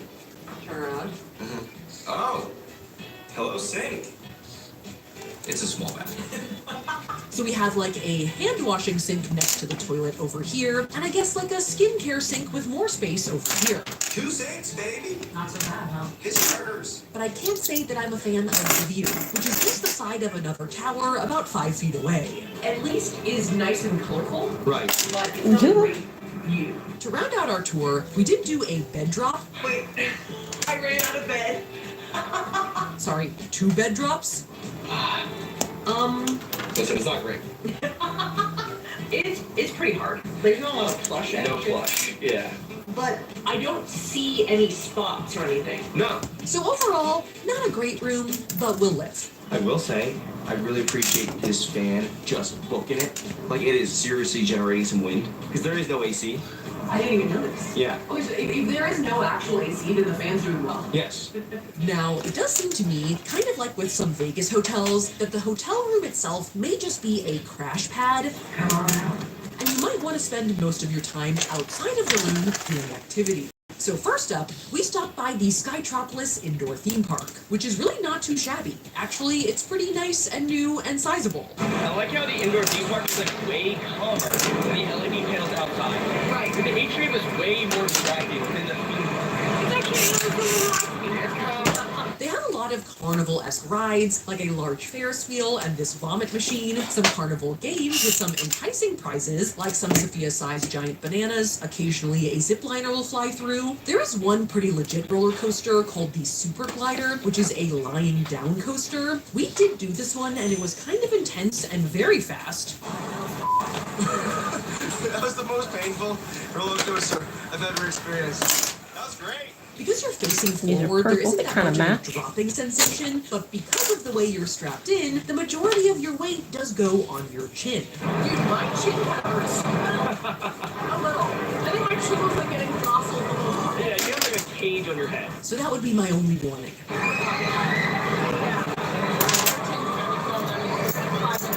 But after some recovery time, our jaws were ready for dinner. And we did promise a celebrity chef restaurant. Madam Kwan's, baby. There she is. Madame Kwan is a Malaysian celebrity chef who is well known for being a successful restaurateur and the queen of nasi lemak, as well as for her signature hats. And she serves up Malaysian fare with a modern twist. My shrimp be vibrating into the base of that cigar. Karaoke will do it to you, man. We tried a lot of things on the menu, but some highlights were the nasi bojari, which was Madame recommended, and came with tricolored rice, prawns, beef rendang, a boiled egg, which I vultured, and a fried chicken drumstick. Oh, damn, it's good. It's so marinated. accidental dramatic fume. This is an awesome meal. We also liked the fruit rojak, which is basically a crunchy peanut and sesame covered fruit and veggie salad with soft shell crab. Soft shell crab. Like fried substance. It's very good. And then, prompted by our durian brainwashing, we did also get a durian chendol for There we dessert, go. which is sort of The like one a ready to shaved wait. ice dish with a crown of Musan King durian on Oopsie. top. So is this just a pile of durian? Okay, it's not ice cream. No, it's not like Okay, these are still too hot to Durian did pop, so I'll overpower have to wait most for of the that. other flavors in the dish, except for the red bean, which really held its own. I don't know if this will make sense, but together they kind of had a starchy, sweet chestnut type flavor. I love that something just built in the background. I'm gonna have to put this over here. This is how the evening is unfolding. After dinner, we did check out the High Line, which is their open air nightlife area on part of the roof of the mall. yeah. That wasn't what I was expecting to Featuring happen. a fair few bars and These clubs, are all of definitely which were cheaper emanating ones than the what I'm sweet, used sweet to. sounds of karaoke. Rockin' out to happy birthday, baby. Oh, Harry Ramsden. And another celebrity chef restaurant, Harry Ramsden's, which we'd seen signs for all over and ignorantly thought was a knockoff Gordon Ramsay restaurant, I think because of the Rams prefix, but it turns out he's actually one of the OG fish and chips dudes. There we go. So, sorry Harry Ramsden, I was not familiar with your game. But after a nice evening stroll, we knew we had a lot to do the next day, so we retired to our room. We're watching The Shawshank Redemption on this TV, and there have been Shawshank is always a classic. It's been like at least 45 minutes, so I'm pretty pleased. And after concluding our evening with the best movie ending of all time, yes! It is the best. It was off to bed. See you guys in the morning. Alright, good night. Now, our night was pretty uneventful. Room was fine, fan was nice, bed was firm, and thankfully we didn't experience any hauntings. We did also take showers this morning. The water pressure is quite good. Very. But the towels are very sad. Barely towels. They're like thin cloths. There's like no body to them at all. Advanced There we go. towels. Yeah. I don't know how to express to you how much I don't like these towels on camera. And after saying goodbye forever to the cursed towels, our plan for the day was to hit the outdoor theme park. So we needed to fuel up and get some breakfast. And the weather was looking beautiful for us out the window. Oh, everything was way less haunted than during the daytime. That one over there looks nice, actually. Yeah. But we did get very lost on the way to the breakfast buffet. Turns out the hotel is huge. Maybe this is a dream. Yeah, it is really blue in here. That's not just the camera. But after walking around for 30 minutes in the different towers, we can't find breakfast. No. We're looking for it. Oh, the food factory. It says food factory up there. That could be good. We finally found it. I won't go too much in on the breakfast buffet because it was extensive, but I thought the spread was quite good. Sweet, savory, Eastern, Western, Southeastern, eggs. This week you're gonna go Friday? Yep, this one. Yes, please. Not too bad. This led to some The pretty rare. hodgepodge plates on our end, but we were very pleased with what we got. Well, that's my kind of breakfast. I could probably sell a whole monster set. I got banana cakes because I love banana. Let's see if your eyes are ready to pop yet. I love breakfast.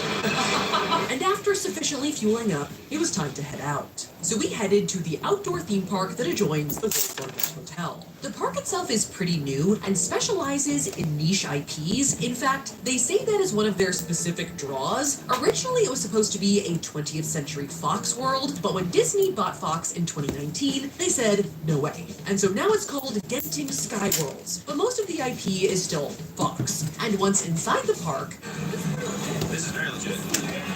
I was actually pretty impressed by the scale and how detailed it was. Like, it feels like Universal Studios in here. This is nice. This is a far cry from the LED screen glass. No, it's beautiful. And now that we're in, let's do a quick tour to get the lay of the land. Now, a lot of the themed areas at the front of the park are like America themed. United Steel Corporation, Golden Gate Garage. There's a Pittsburgh / San Francisco area, and then a New York area with a Central Park garden. Quick note, we do like this theme park overall, but we do have to mention that part of the Central Park area did burn down. That thing was definitely on fire. I think that's where the Night of the Museum ride was. Yeah. There is a theory that the fire came from a stray cigarette butt, but that can't be confirmed. And then to round out this front region, there's also like an American West motorcycle cars land looking area. I love seeing what like other countries deem to be like AmeriCorps. Yeah. Which is very cute and has some merch that caught my eye. Yeah. What am I gonna do with Eeyore? I'm sorry, baby. This is gonna hurt you more than it hurts me. Lands. I hope I can give you some ribs. And the Ice Age Mountain, this is your I'll find you some ribs. Starting with Rio Land, which is a movie I've never heard of before from 2011, starring Jesse Eisenberg and Anne Hathaway as parents. Turns out they were actually pretty successful, so maybe I'm on the outs here. It's that guy. He's got like crazy Crocs on. Oh my god, I love them. And I will say, I really appreciate the dedication to these IPs I don't know, because the details in all the lands are pretty impeccable. Also note, just for me, the return of the giant bananas. Tucked in the back is Epic Land, which is also a movie I don't know. From the trailer, it looks like it has a Thumbelina vibe, but we'll swing by there later. And not just because it's one of the only IPs I recognize, I think the Ice Age area in the back is pretty much the marquee land of the park. It's pretty big, and the mountain is very tall and visible from all areas, kind of like Matterhorn vibes. And as the clouds were starting to descend, our plan became more urgent. We had to do any rides we wanted to before the rain set in. There's a 100% chance of rain at 2 o'clock. Starting with Scrat's Acorn Adventure. Yes. I think Scrat ended up being like the breakout star of the Ice Age franchise. And if you don't know him, he is a squirrel who endlessly pursues but never gets an acorn. This is one of the more major coasters at the park, and it's not totally a baby ride, like it does go pretty fast. I don't know if my back's on back now. Oh, that's fun. And after reviewing some YouTube videos, it appears Scrat does finally get that nut at the end. So yay. I couldn't follow the story at all. Yeah, it was whiplash. Yeah, it was good. Really good. Yeah. From there, we passed through a futuristic Andromeda base area, which featured some space bananas, to get to Robots Land, which I wanted to stop by because Robots is another IP I know. TV area? Yeah. It looks kind of like Toontown. A little bit. I need the hacks. Spirit back. Except that under the bars. Unfortunately, the main ride here was closed, so instead we did do the baby ride, Big Weld Zeppelins. Stop staring at us. I just went straight up. And it's pretty much just like the Dumbo ride at Disneyland. I think that's it. That's a nice 45 seconds. And after a last ride on Rio's Samba gliders, we decided it was rainy enough to poncho up.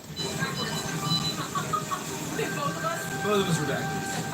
But we were still hopeful that it would just be a passing shower. We should probably keep them on in case. Yeah. Now, I would say in general, one of the best parts of any theme park is the food. And from a couple of viral videos that we saw, we knew SkyWorlds had a few interesting looking dishes that we wanted to try. We were gonna go to the Harry Ramsden's in the theme park for some fish and chips, but unfortunately, it was in the part that had burned down. So to start off our mini food tour, we circled back to the San Francisco/Pittsburgh area and headed to the Golden Gate Garage to get a hot dog in Malaysia. Biggest little hot dog in Malaysia. Which is an 18-inch chili dog with chili packed both below the wiener and also a hefty It'll hurt serving you on more than it top. hurts me.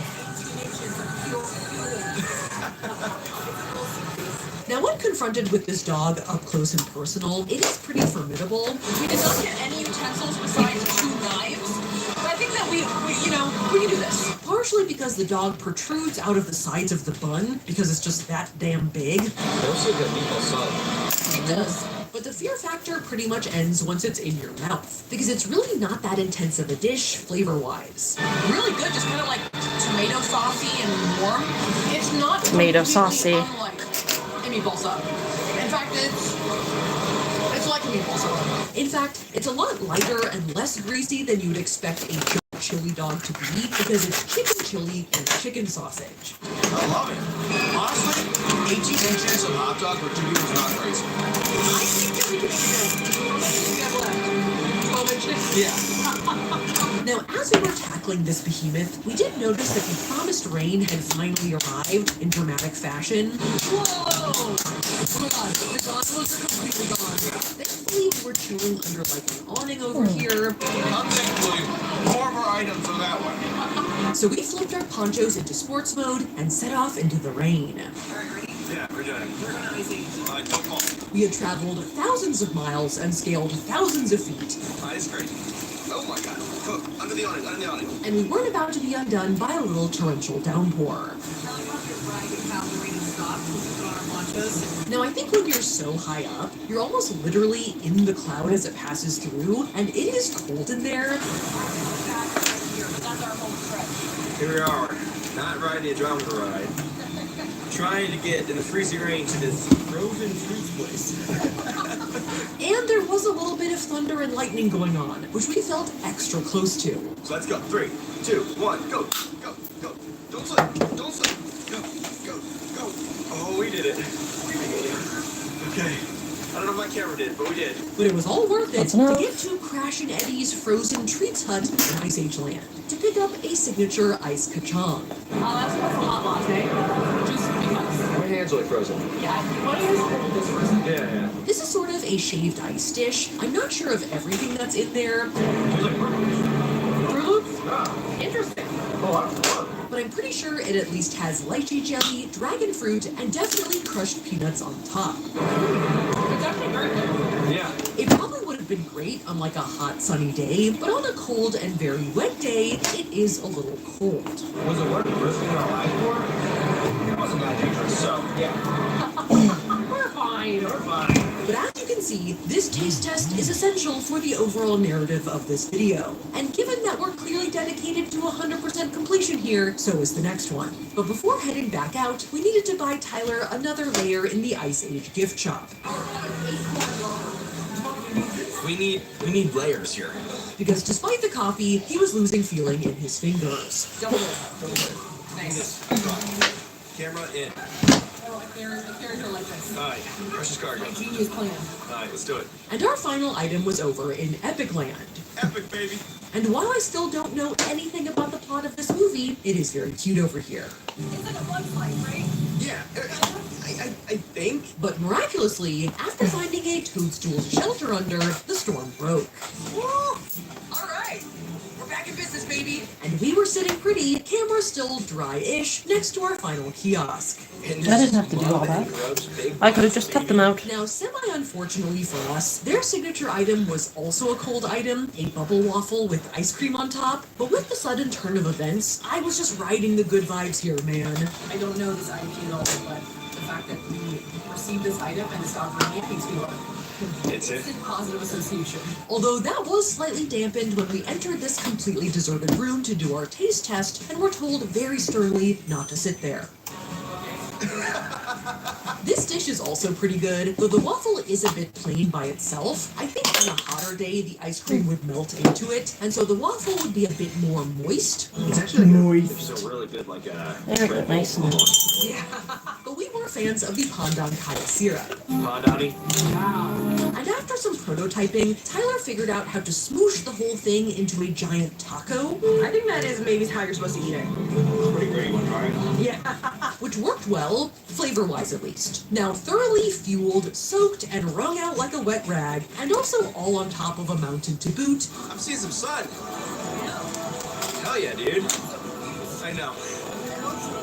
I think it's about time for our review. And kind of like our day at the theme park, where there was a little bit of sun, a little bit of rain, a little bit of good, a little bit of bad, so was our experience in the Genting Highlands as a whole. Like, it's kind of not that nice, but some parts are pretty nice. Like the mall and the restaurants, and I like the breakfast buffet a lot. And it's kind of nice, but some parts are not that nice. Like the hotel rooms, and the towels in the hotel rooms, and the potential hauntings. We have been wanting to But the hauntings, you can do anything about that. to see what it's like, and I am very happy that we finally made it here. But after experiencing the whole thing, I think I can safely say that at the world's largest hotel, the hotel is the worst part. Everything else is pretty good, but excuse me while I drink my detoxifying herbs to help with my daunting hangover.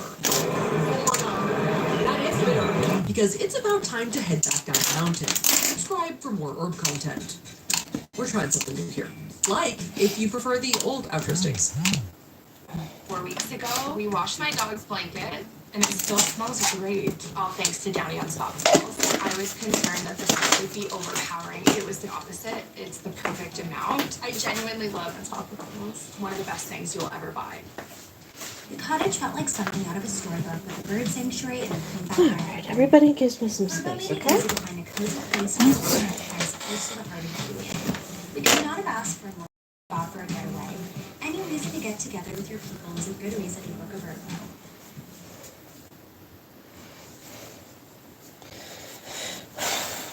Yeah, I could just cut it out. Still awake in Singapore. So is the entire karaoke bar, so we're all alone.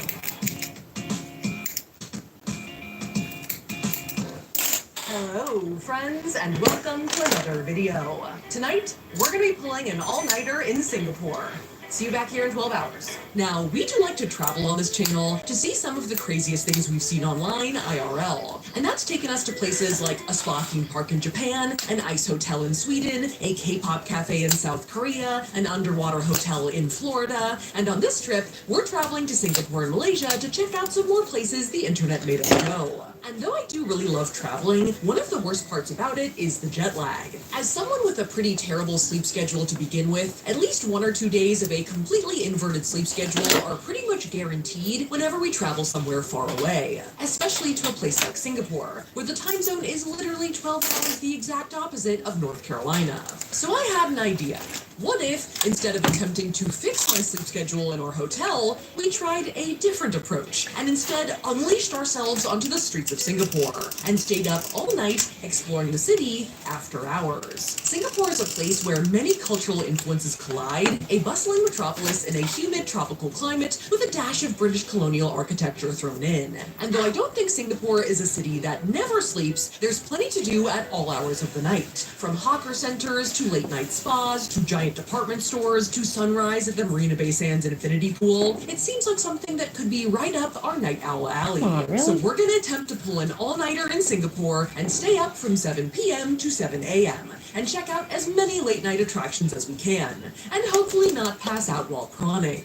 Wait, what? And if you guys like this, let me know down below which other cities we should try. I'm definitely planning on doing Tokyo next, but after that, I'm open to suggestions. Although I guess we have to make sure we survive this one first. But before Wet we two head fingers off, and I use do two wanna give different a quick ones. shout out to the sponsor of this video, Opera, the faster, safer, and smarter internet browser that will work for you any time of the day or night. Believe me, we've pulled an all-nighter together before. Now, I've been using Opera for a while now, and honestly, I really like it. I kind of consider it my customizable control room for writing, researching, and absolutely optimizing shopping online for things I probably don't need. And their latest update has a lot of great features that I least found me. really useful. As one of the leading tab openers in the world, I love Opera's Tab Island feature, which allows you to group together similar tabs and collapse and expand them. And their new feature, Tab Traces, which subtly underscores which tabs you've recently visited. The darker the line, the more visited the tab. Very useful when you have 100 open at once. And not only can you organize your tabs for maximum method to the madness, Opera's pop-out multimedia player allows you to listen to music, blast your lo-fi, or even watch videos all I in can't one get into screen. lo-fi. So you don't need to open any additional Never found windows or one I like. apps. Control room vibes intensify.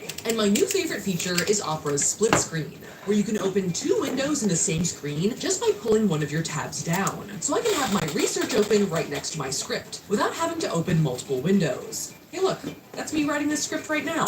You can even pull up Opera's built-in AI tool Aria without changing screens with their command line feature. So you can ask it for help in any window at any time. So if you want to support our channel and check out Opera, it's totally free. Just use my link in the description below to download Opera today. So with that, thanks again to Opera, and now, back to Remember, our all-nighter. if anything is Now, free, first up, it's we headed because to you're the Microsoft product. Hawker Center downtown in the financial district, nearby where we started at the Bay Sands Hotel, because the first thing we were gonna do is eat, because 1, it's dinner time, and 2, we also needed to power up for the night to come.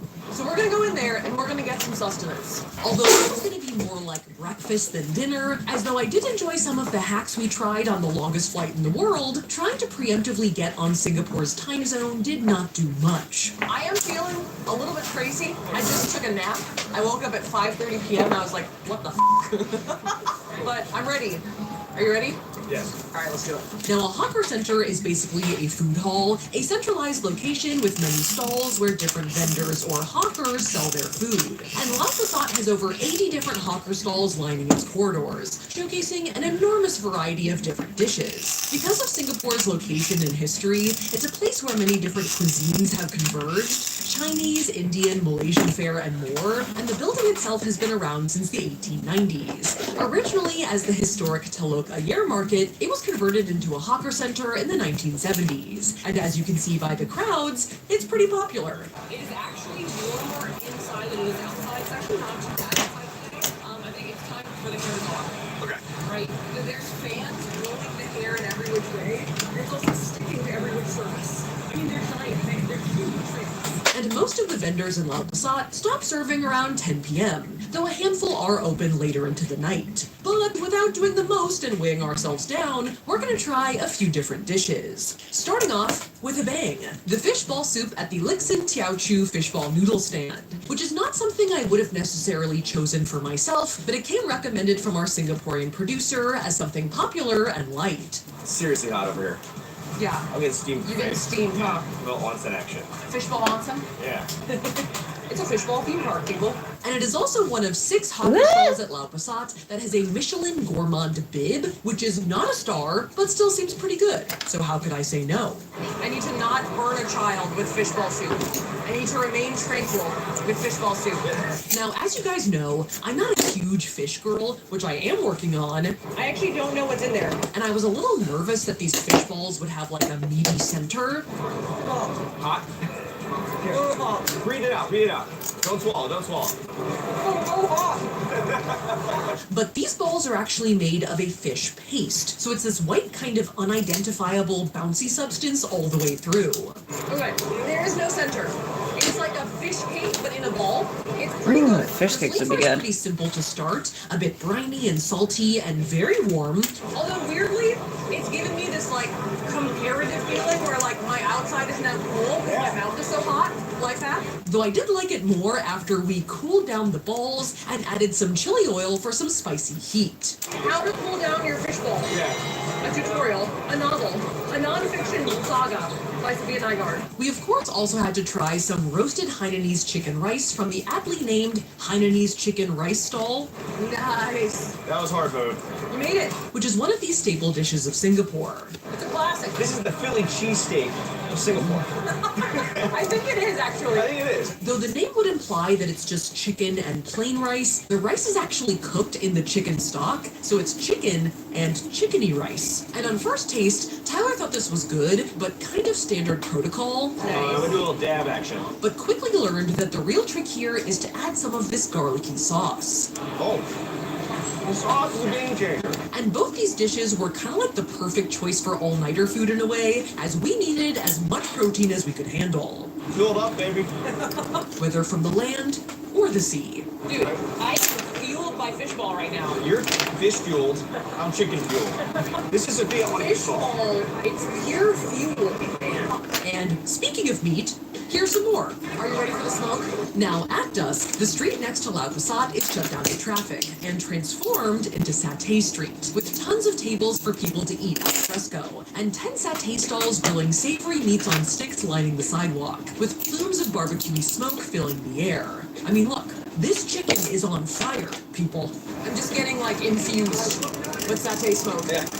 We ordered from Best Satay 7, and I don't think it's possible to order just a few skewers, so we ended up with a bunch. This is for us, man. That's a lot of fry. But don't worry, I promise we have some off-camera hands who will descend on the rest of the satay once we've done our taste test. And I think the signature of satay, besides being meat on a stick, Look at that glisten.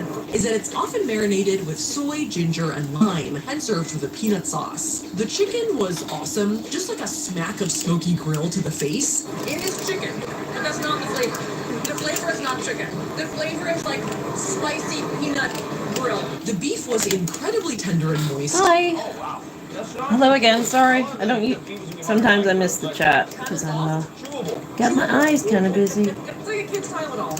What country are you And from? once you deshell the prawns, You gotta work it up. Yeah, like a quarter of the cow. It's like a, it's a These legs. they are also very marinated, smoky, and tender. The flavor is grill. The place is grill. The technique is grill. The flavor is grill. But it's good. It's really good. So, first prawns of the evening, very strong. Wait. I think that's the whole set, so it just leaves painting. That's really good. So, fueled by chicken, rice, fishball, and more prawns, we were ready to move on to our next activity.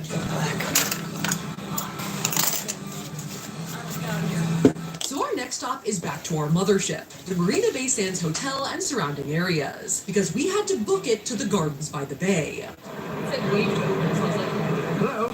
I thought you were gonna walk into the door. Which took us through the Marina Bay Sands shopping center, up a number of incredibly high escalators. Dude, this is terrifying. We are very high up. I'm getting weak knees, man. Just you wait. That's scary, dude. And out onto a walkway behind the hotel. I see something moving in the distance. Yeah. Was it the ISR? Now, the Gardens by the Bay is kind of like a huge botanical garden with a few different areas. It was part of a major government project to basically create a really cool attraction, and I think it's worked, as the gardens are really cool. And though parts are open until as late as 2 a.m., the part we're going to, the Super Tree Grove Skyway, closes a lot earlier than that at 9 p.m. Now, the Super Tree Grove consists of 12 of these illuminated super trees, or solar-powered vertical gardens of tropical plants, flowers, ferns, and orchids that are over 160 feet tall. These things are so cute and weird. Yeah. Cute, tall, and weird. Yeah. It's giving me Avatar. It's definitely giving Avatar. Yeah. And they do have a serious Na'vi vibe. James Cameron.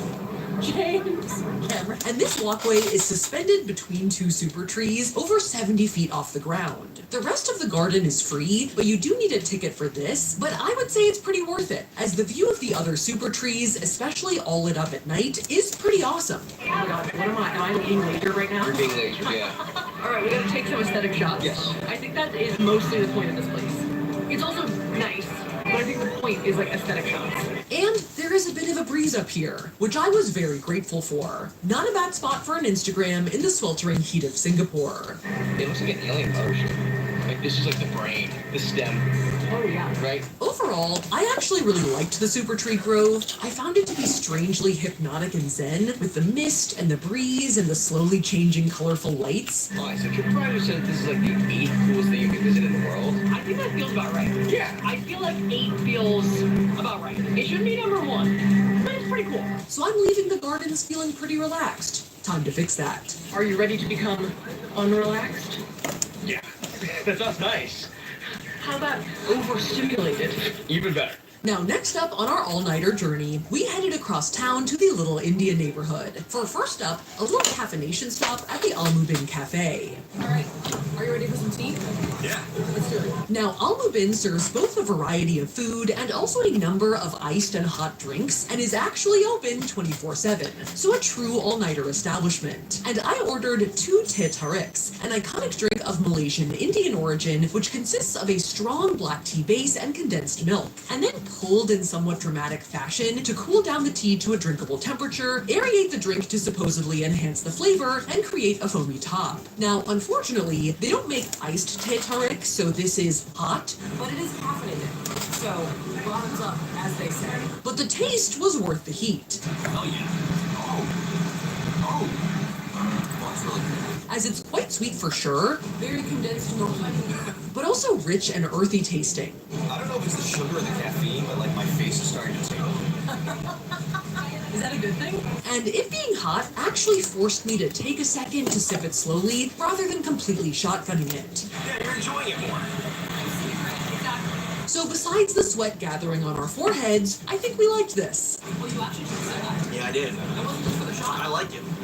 I like it. But after a quick break, it was time for our next stop, Mustafa Center, right across the street. Now, Mustafa Center is kind of hard to explain. It's sort of a loved by locals kooky fave, and it's basically a 4-story crazy department store where you can buy literally almost any item you can think of. And I'm not kidding, or even really exaggerating all that much. That's where we enter from. Yes. Should I leave some string on the ground? Pre-pandemic, it used to be open 24/7. Nowadays, it closes at 2 a.m., but still a somewhat respectably late-night crazy department store. What is that? Up there. That's the party floor. And even though it is teeming with merchandise and pretty overstimulating, it is also air conditioned, so it is pleasant to be in here for a bit and shop around for a few mementos of our all-nighter. Oh, look at these. They got the really good fly swatters. Oh, you want one? Oh, we don't need it for here, but those are good fly swatters. There you go. Now, as you stroll down one of Mustafa Center's many aisles or ride an escalator from one floor to the next, you are quickly teleported across the shopping universe. One moment you're in Toys R Us, and the next... It's like Best Buy. Yeah. It's like, oh, where did you work? Was it Best Buy? That works. Next thing you know, you're in a Guitar Center or a Foot Locker. You need shoes, do you? Not right this second. You're in there long enough, you might. Yeah. Then maybe a Joann's Fabrics or a Macy's meets Target. This part kind of looks like a Sephora fragrance section. I think this is like endless CVS. Yeah. Right here. It is.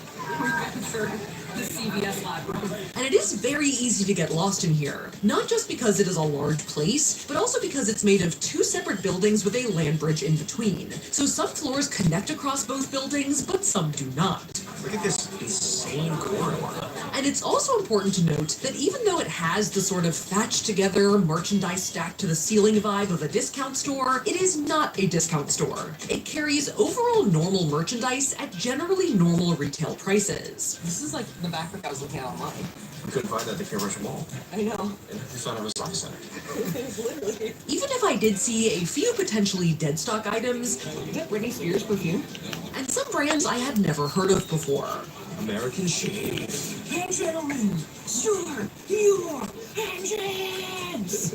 Let's go! Also, even though it was nearing midnight on a Friday night, it was absolutely packed.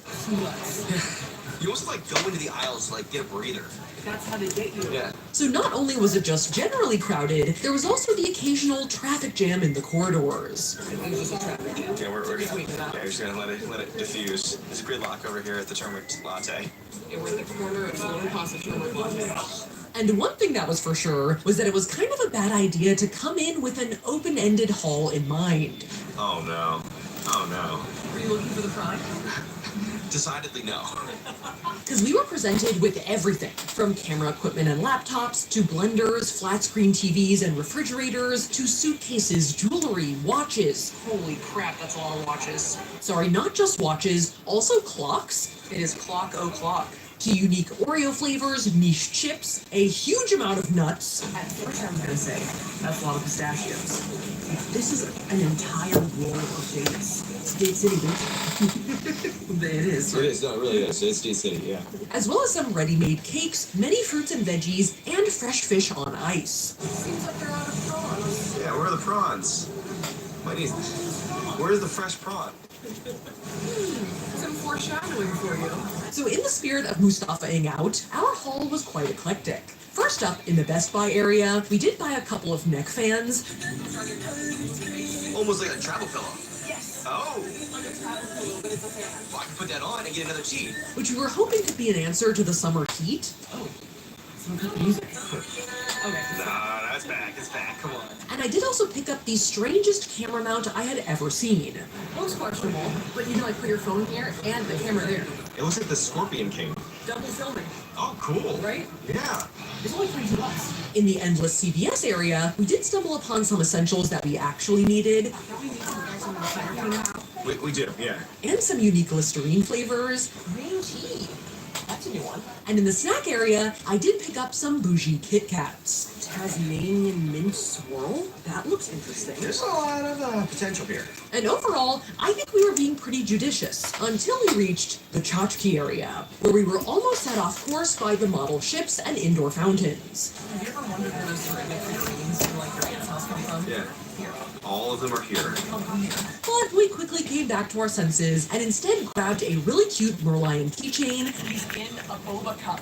He is a tapioca bowl in a boba cup. Oh, we gotta get that. and then a few other keychains. Do you have any interest in nail clippers on a keychain? Sounds convenient. Do we know a number of people who might want these?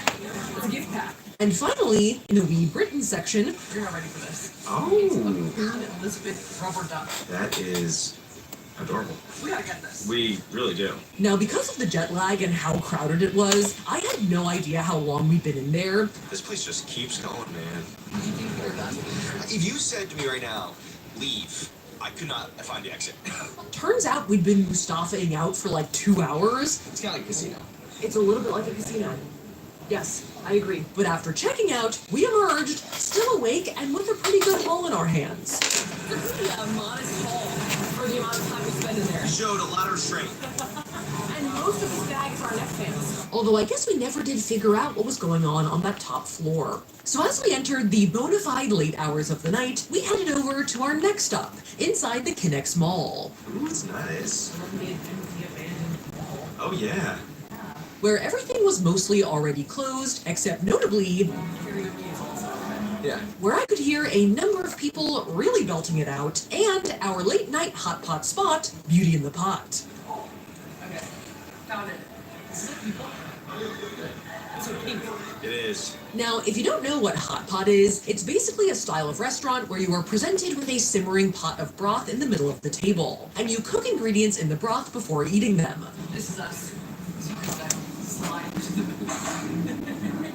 And Beauty in the Pot is a popular chain of hot pot restaurants in Singapore, focusing specifically on specialty broths that are supposed to have beneficial health properties. I think their signature is a beautifying collagen broth, which I was very intrigued by. So the idea is that you're eating hot pot, and it's good for your face. Which I feel, in the middle of the night, generally it appeals to me, but in the middle of the night, I feel like I could definitely use it. And though obviously anyone can go, the vibes are very much girly pop hot pot spot. And I think at least most of their locations are open until 3 a.m. or later. We are powering through, baby. This place is mostly empty. We do not care. We are here. And we're gonna close it down. And though we were excited to try the beautifying broth, I kind of forgot that with hot pot, you have to choose a lot of things. There's a lot more decisions than I anticipated. A lot of decisions that are not really fit for baby that. No, not at all. For jet lag and synchronic. Broths, meats, extras, sauces to dunk things in, and for a quickly shutting down jet-lagged brain, this was a substantial mountain to climb. And admittedly, we ended up with a pretty random assortment of items. But thankfully, all could be cleansed in a boiling vat of collagen. College is ready, baby. So it was time to cook our items and do a little taste test. Beautifying steak. Coming right up. Oh yeah, I see cooking. Oh, yeah. Overall, the beef that we got was good. Oh yeah. Yeah. Whoa, that's good. Thinly cut and pretty tender. You know what it tastes like? It tastes like really good cheesesteak. The collagen broth itself didn't have a ton of flavor. I can't tell if I like the collagen broth or not. It kind of just tastes creamy, I would say. But the collagen broth having skin benefits did motivate me to drink more of it. Now, I do think that sitting at Beauty in the Pot was one of the first times in the night where I felt really, truly exhausted. I can feel my brain trying to fire thoughts and words, and they're not fully connected. I think... Hello, I'm your child and I'm in prison. Why are you scamming me? Saving for a trip to Vegas. Just use kayak. Flights are cheaper this summer. You don't have to be a bad person. Okay, Mommy. Kayak.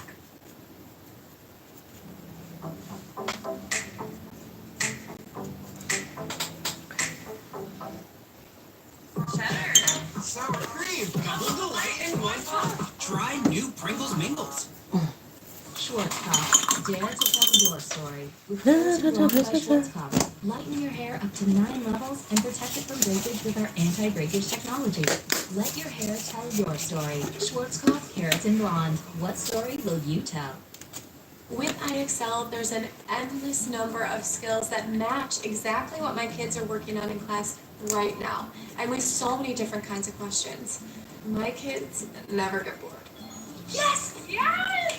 IXL helps my children learn at their own pace, starting off with easier questions and slowly moving to harder ones when they're ready. With IXL, my children never feel stuck or frustrated. And if they miss a question, it's not a big deal. IXL provides an immediate explanation and a chance to try again.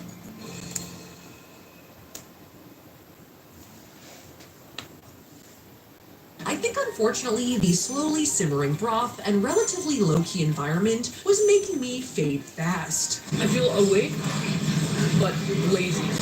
And I was not doing great with energy or soup brewing. Alright, we're doing it. Yeah. We've done hot pot before, but not a lot. I feel like we're kind of clueless right now. But then I kind of remembered that I got all those extra sauces and added some spicy sauce into my broth. It's actually kind of waking me up a little bit. Good. Ooh. A little tingling sensation. Ooh. And that actually really helped, as the spice sort of woke up my face, and then the rest of my body followed suit. Dude, your sauce is good. Dude, the spicy is leveling up the collagen broth. Big time. In fact, I accidentally added too much on a number of occasions. Give me one. Yeah, you got a pepper there. I saw that. Next one with that, sorry. But that ended up being the key to re-energize us. Chug. Ooh, oh, the pepper. Ooh, it's helping. Oh, it's hurting. It's helping and it's hurting. It's helping by hurting. So after some spicy sips and some fruits and a complimentary yuzu shot, Yeah. ginger, Yeah. whoa, that helped me. We were about ready to continue our all-nighter. Honestly, I liked this place. I don't remember anything I said. Right. I remember consuming broth. Yes. But that was good. I'd say our visit to Beauty in the Pot was a successful one, though I would like to return with a few more brain cells. Back in the mall. They're still singing. Yeah. So revitalized by the hot pot and the haunting karaoke tunes emanating through the mall, still awake in Singapore, So is the entire karaoke bar, so we're not alone. it was on to the next stop of our all-nighter tour, which was G-Spa, a 24-hour lifestyle spa located over in the Geylang neighborhood. Can I just sit there? Yeah. Do I have to talk? No. Okay. This is the silent portion of the video. This is the silent portion. Now, 24-hour all-night spas seem to be more of a thing across Asia, I think inspired by the 24-hour Korean spa culture. This is cool. Like Cave of Wonders. Oh, yeah. The G-Spot. We visited one when we were in Seoul in 2019, although we've also been to a few that have popped up here in the States, and generally, I love them. Everyone that I've been to tends to follow a similar protocol. All right, Ty, that one's yours. See you later. Yes. They usually give you a set of spa pajamas to wear around, and there's a separate men's and women's area for the nude dunking and showering activities, but then you are unleashed into a co-ed communal area. Oh. Oh, hey. A lot of sleeping in there. Oh, yeah? Is someone snoring? Yes. Okay. Incredibly loud. Some of the spas we've been to before have had like themed sauna rooms or communal pools. This one had a lot of treatment rooms, massage chairs, and a theater room upstairs, but there's usually some type of cafe or place to eat, a check, and plenty of places to nap. Now, on the one hand, it was very nice to get out of our sweaty, satayed clothes, but it was also kind of dangerous to dress us up in pajamas and let us get so cozy. Especially because everyone around us was napping. In fact, it seemed like most people, especially at this hour, were using the spa as almost like a short stay hotel. See, dudes snoring in the lounge chairs. It does kind of feel like a bunch of guys who got kicked out of their house for snoring too loud. Yeah. They're all here. It's not a place to go. It's probably one of the better places to go.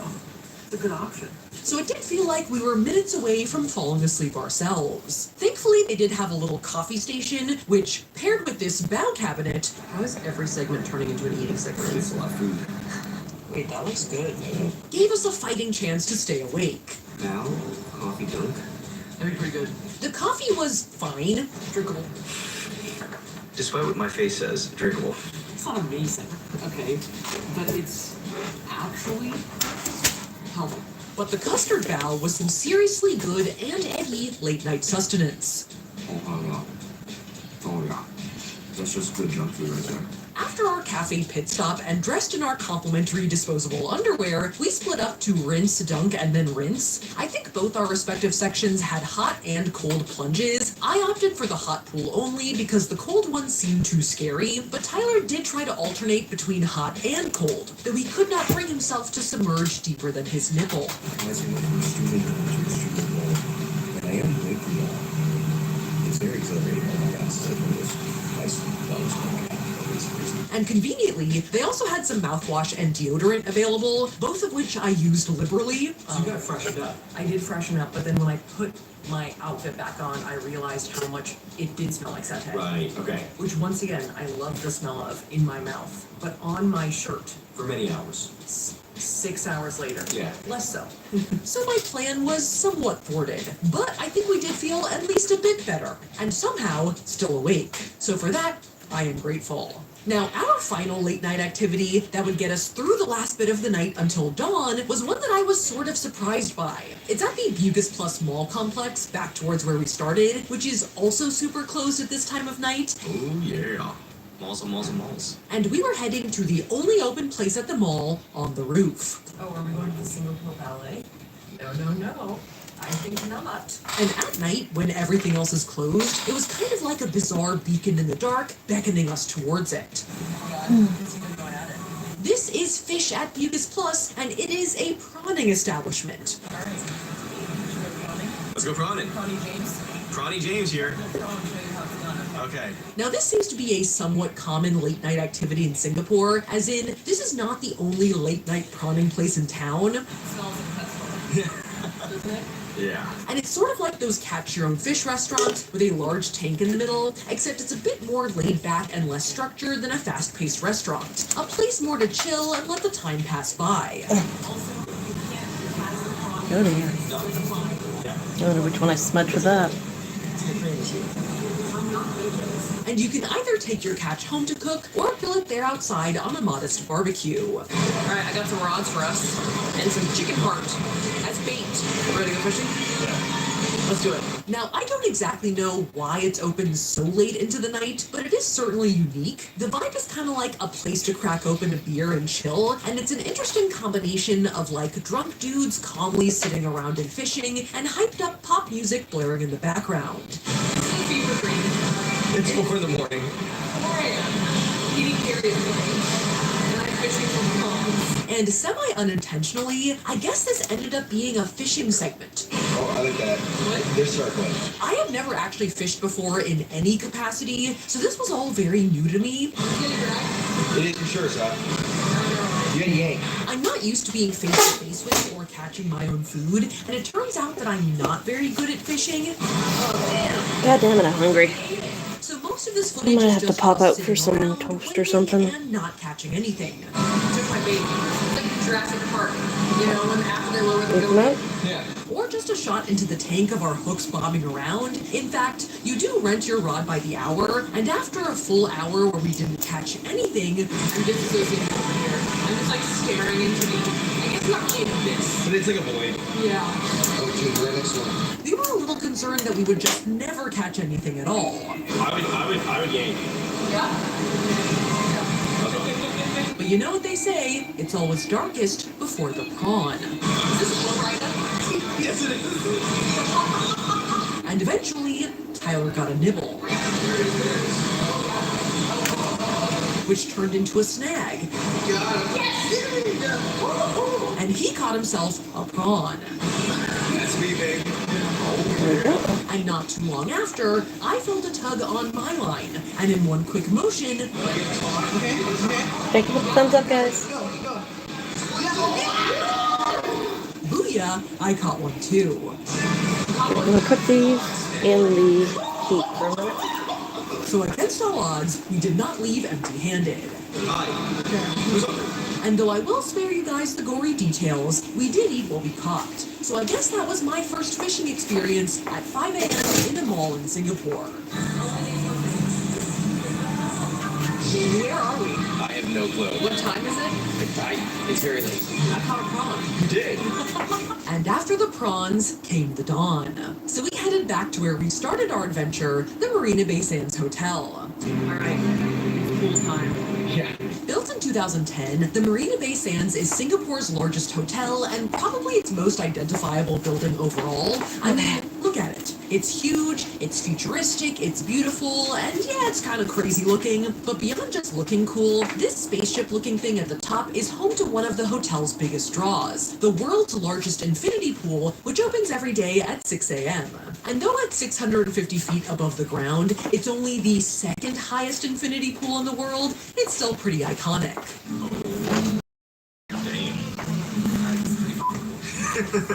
And surprisingly, we were not the first ones there. There are already people here. Taking their photos. we missing our photo op? And as the sky was already turning pink, we hastily set up a time lapse to try and capture some of the morning light. There's this hot tub here, which looks out to there, which looks out to a buzz. Spoiler alert, we didn't really get much, but in honor of the effort, here it is. And while we were filming that masterpiece, the sun is rising. We hopped into the These are from Temu. The ones from Wish have never had this problem with. Neon signs.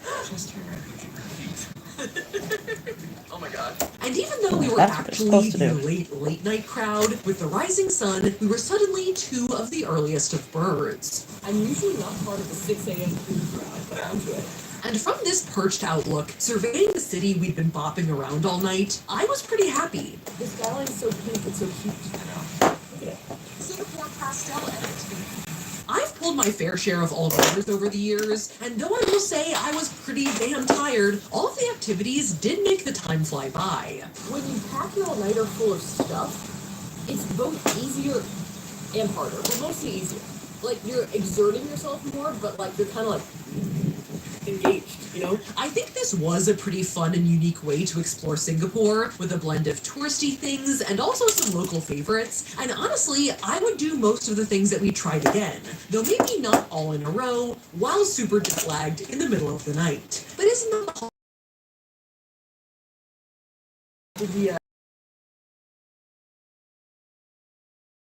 Yes. right? Yeah. Yeah. We both survived. Yeah. See the morning. For now, though, we're gonna soak our tired legs 57 stories in the air. Thank you guys so much for watching. If you like that video, make sure to smash that like button. And if you want to Get in there. make sure to smash that subscribe button. Here are our Been working for 2 hours, and I've put one thing on the steps today. I will see you guys. And I have to make 10, How come my van? so gotta keep going. What's not to like? I don't know. Oh, here's a teach. With Prime Day coming There July we go. 8th through the 11th, greatness is a deal away.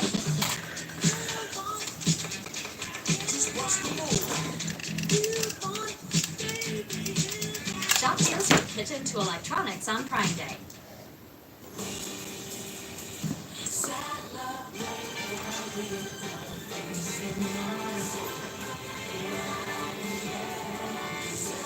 Great taste, it's little. Rio Mare, the real taste of Italy.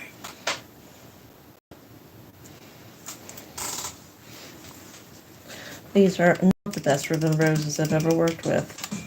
The Temu ones are trash. Hello, Stick with the friends, Wish and ones. Welcome to another video. No, week, AliExpress we're gonna are be the good eating ones. at every celebrity chef's restaurant on the Las Vegas Strip. At Giada's, Gordon's, and Guy's, oh my. Now, as some of you guys may know, earlier last year we spent 2 weeks in Las Vegas, speed running staying at every single hotel on the Vegas Strip. And while we were there, we did a lot of things, like visiting the Mandalay Bay Aquarium, He's doing. riding the terrifying Big Shot on top of the Strat, and playing Twilight Zone mini golf in the basement of Bally's. But we also had a lot of good eats. It's a good day. Yeah, more. Bring it. Vegas is generally known as a place with a lot of really great, though sometimes expensive, restaurants, and in the same way that different casinos try and attract customers to stay there with their clubs, shops, and shows, they also try and compete with each other as to who has the more marquee places to dine. And in sort of the same way that different famous performers have Vegas residencies, high-profile celebrity chefs have their own signature Vegas restaurants. Can I take a chai latte by Guy Savoy? This has been somewhat discussed on this channel before, but Tyler and I are big Food Network fans. Beyond the classics, we love the Great Food Truck Race. Let's get rolling! As well as Food Network Star, which is basically like Top Chef, except you have to be good at cooking and good at being a TV personality. It is the goodness, my friends. And we also love other food-related, but not actually on the Food Network shows, like all of Gordon Ramsay's content. I'm a particular sucker for any of the making over failing business ones. The hell is that? It's like a flip-flop. Which makes us pretty big fans of a lot of the names in the celebrity chef world. So while we were in Vegas, we wanted to try and hit every celebrity chef's restaurant on the Strip, get a little taste of what they're serving up, and see who generally comes out on top. Beat Bobby Flay? Well, they're all certainly gonna try. Now, the first question we encountered when trying to make our list of restaurants to hit was, what is a celebrity chef? Because there are a lot of restaurants in Vegas that boast celebrity owners. You have people who are known for other things, like the Jonas Brothers, who just opened up a new restaurant. Are they playing Jonas Brothers right now? Charlie Oops. Is that loud? And then you also have people who are known widely for a single meme, like Salt Bae, who also has a restaurant. So when we cast a wide net to try and make this list, we ended up with I would about love to go to 33 an Uncle places we wanted to Roger hit, themed which was a store. bit crazy when we considered that we also had to film about 3 hotels a day for our other videos. So we decided to narrow it down to just chefs who have been the central characters in their own show, movie, or long-form content series. So Yeah. they are both media personalities as well as top chefs. And also, the content should be about them being chefs or running restaurants. So unfortunately, the Jonas Brothers are out. We also decided to just do 1 restaurant per chef, as a lot That of is chefs 3 on this things list on the have stairs. multiples. Gordon Ramsay has like 8 restaurants in Vegas, and I feel like it's a whole other video just to go to all of his and then rank them against each other. And in the end, we ended up with a list of about 12 spots to hit, which was more doable. Now, a quick note here, most of these restaurants are pretty expensive. In general, food on the Vegas Strip can get pretty pricey. See $70 Johnny Rockets order. That's Vegas pricing. That's so crazy, right? And a lot of these places are fine dining restaurants. And then when you add on the famous name upcharge, there's even more of a bump. We will note when things are even pricier than the rest, or when things are more reasonable, but I just want to establish that we think that these prices are a little eye-popping, and we don't usually eat like this. Also, in general, we wanted to try a decent spread of things in each restaurant, so just a heads up, we did end up over-ordering at a lot of these places and taking the rest for later. But with that, let's dine. Now, first up on our list was David Chang's Momofuku restaurant at the Cosmopolitan. Now she blows. Oh yeah! David Chang is a famous chef and restaurateur who opened up his first Momofuku noodle bar in 2004. And it became so successful he was able to open up multiple iterations of Momofukus around the world. A couple teaspoons of salt, some black pepper, and a couple hours of don't worry about it. He also starred in his own food exploration series on Netflix called Ugly Delicious. I'm okay making really ugly food. This is basically one of the ugliest dishes I've ever made. As well as the docuseries The Next Thing You Eat on Hulu. I think this is his main restaurant in Vegas. Well, you can't trust those DJs. Though he does also have a stall.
OMG, looks like fun.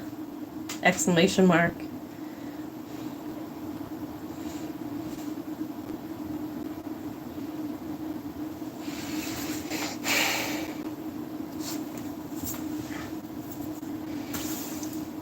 Oh, dum-dum. Shit, tittles. Stop it.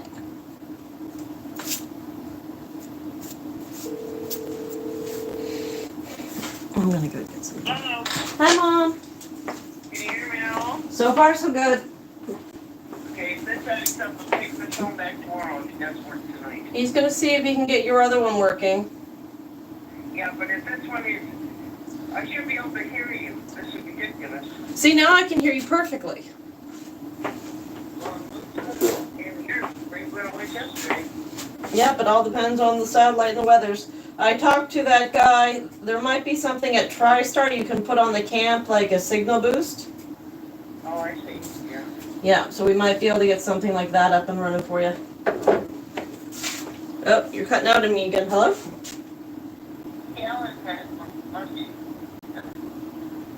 Alan had one? Didn't work? You're cutting out on me again. I'm sorry. Yeah, he's. Hello? Can you hear me? Hang on. Hi. Hi. No. I don't know because now I can hear you perfectly fine again. So I'm gonna get him his medicine and his food and some water. I don't know if he's eating anymore, but I'm trying to keep it to him on a regular basis. Yeah, that's good. Yeah, next 4 days.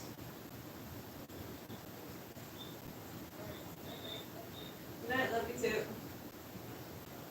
Good night.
Even read what he put.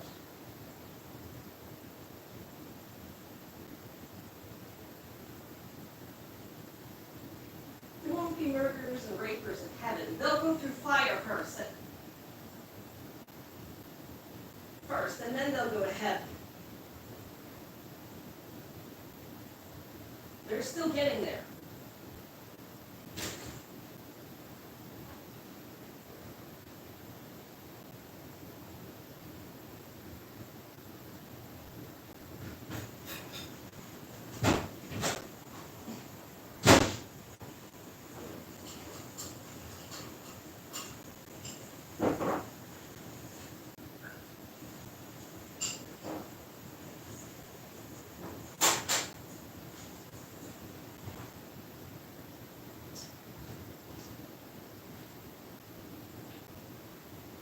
I'm not going to base my existence off fairy tales.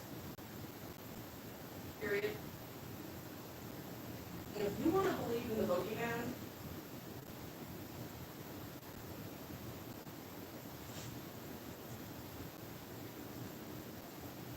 there is no proof. There is none. Period. If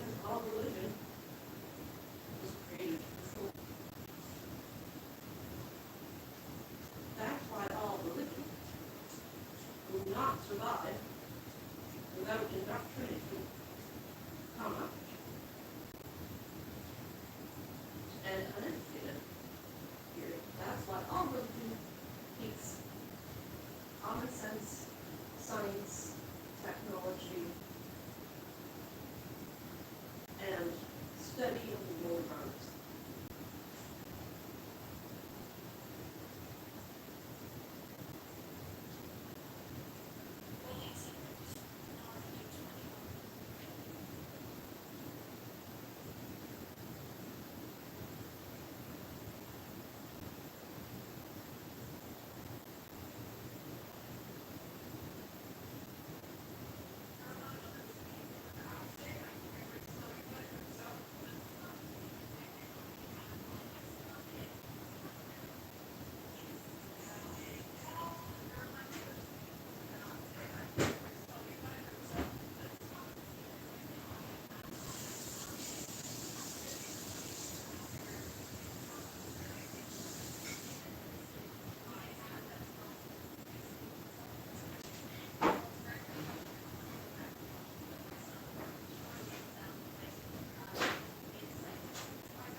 Rest assured, will not be kidnapped.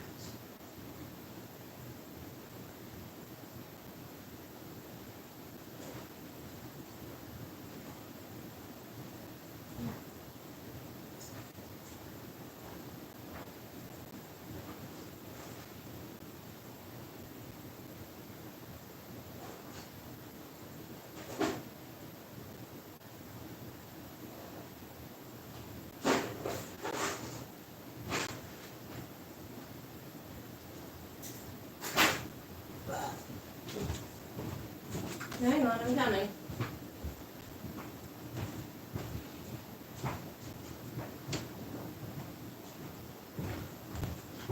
Okay.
your slop.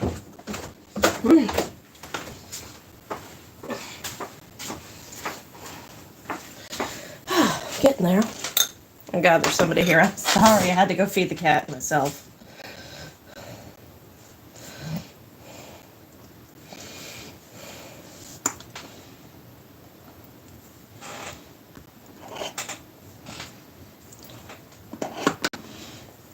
Hopefully those will be long to dry, and I'll get back to work in a second. Cosmopolitan and is a co-founder of Milk Bar with Christina Tosi, which also has a location in the Cosmo. Nothing gets me more worked up than goddamn pumpkin pie.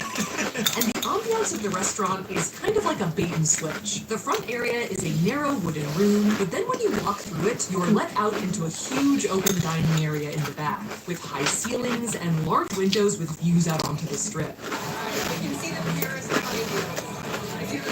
There's also some cool art in there, as well as notably a high-tech Japanese toilet, which we were so excited about that Tyler apparently got some footage of it. They got a lot of good stuff. I'm excited. Momofuku's cuisine is generally described as contemporary Asian American, and we basically decided to order a couple of bowls of noodles as well as some signature small plates. Now, part of David Chang's brand is pork belly buns, so we of course had to order a couple. They're huge! And I think it's safe to say these were good. Sweet, rich, and warm. But they weren't the standout dish from our visit. We got another signature item, which our server dubbed a must-try, the raw tuna with foie gras on top of it, which is kind of like a fancy cuisine mashup kind of dish, which David Chang is also kind of known for. So it's like, what the f*** are you eating? Now, foie gras was a new one for me. It's made of duck liver, which just off the bat sounded pretty intimidating, but it wasn't so bad. The goose liver is very cheap. They shave it really finely over the tuna, so the texture is a non-issue, and it's just kind of rich, savory, and oily. It might be because it looks kind of like cheese, but I think it tastes like cheese. But I think it tastes like cheese. The pine nuts are good in there though too.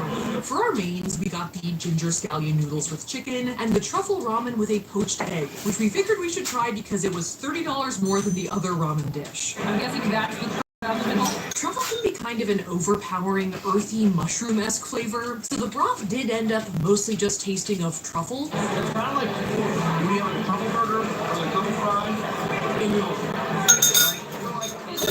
But Tyler really did like the noodle itself. Nice and springy, as he said. I sort of like accidentally like shotgunned my truffle noodles. Sorry guys, I'm supposed to get some beer on my noodles and I ate them. Alright, We did 1, also 2, 3, get 4. some Yes, sir. non-signature things, mostly sides. We love spicy cucumber. And these were unexpected bangers. In particular, the Brentwood corn was out of They're gonna feed you the corn. It was very fresh and smoky, with a little bit of salty cheese and a little tangy sauce on it. The sauce tastes like Like a that movie size? version of the Taco Bell quesadilla sauce. Oh, I said it this way. We also ordered a yuzu lemonade, which was randomly very good. Oh, that's amazing. Enhanced lemonade. Yuzu is a citrus fruit There we go. from East Asia that actually pops up. A lot of yuzu on this trip. But in this instance, it really just deepened the lemonade flavor. It tastes like a delicious bath bomb. Now, as for our super fast wrap-up of the restaurant so that we can get on to the next place on our list, we like Momofuku a lot. Out of my hand. Amazing corn, killer noodles. Maybe don't spring for the truffle unless you definitely like truffle, but the yuzu lemonade, once again. It does. Now, next up on our list was Gordon Ramsay's Hell's Kitchen at Caesar's Palace. Putting the sin in cuisine. And Gordon Ramsay is probably one of the most recognizable chefs on this list because he's made such a name for himself in TV. You put another one in you. It's not a crab cake. It's a crab cake. Like The Kitchen Nightmares, MasterChef, and of course, Hell's Kitchen, which is a cook-off elimination show where chefs compete to become the head chef of a restaurant. It's fucking loud. Besides being an accomplished chef and restaurateur, he is also, of course, known for his brash personality and prolific profanity. Listen. Go. Get out. As we mentioned earlier, Gordon has a ton of other restaurants on the strip, like Gordon Ramsay Steak, Gordon Ramsay Burger, Gordon Ramsay Fish and Chips, Gordon Ramsay Pub and Grill. The other Gordon Ramsay restaurant. But we figured Hell's Kitchen seemed the most themed around his content, so we picked this one. Alright, ready to head into HE Double Hockey Sticks Kitchen? Hell's Kitchen is actually in its own You don't have any freestanding wings, because I cut structure them outside off. the front entrance of Caesar's Palace, Oh, and once you might get have a inside, replacement you're for you. immediately hit with a little section of Gordon merch. Find the other arm, not it. Greets guests as they walk in. Past that is the main dining room, which is pretty large, and if you look carefully, has a lot of devil pitchforks hidden throughout. And is open to the kitchen, which is This where I think is they one of the literally dragon filmed the wings. show. And the cuisine seems to be kind of general fine dining with a few signature Gordon dishes thrown in. The idiot sandwich doesn't seem to be on the menu. That's a missed opportunity. We kind of ended up ordering what was on the same tasting menu, plus a few other things. Most of these were pretty good, with the exception of the scallops. The scallops themselves were nicely cooked, but the green sauce here is pea puree, and the kind of bitter pea taste was pretty overwhelming. It's very pea. And maybe they agreed because they've since changed their scallop dish. These might just be decorative peas. The burrata salad was very cool and juicy, and I really liked it. I don't need it. I like the mushrooms. And we all came for was the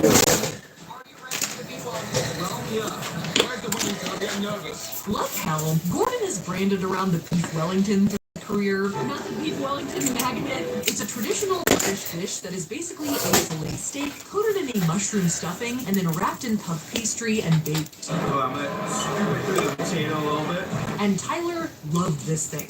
It's very fluffy. Fluffy. It's more pastry than puff. Ah. You gotta try it. To be fair, this is the kind of thing Tyler likes. He likes meat pies and stuff like that. Tyler would have done well in medieval Europe. Meat pie central, baby.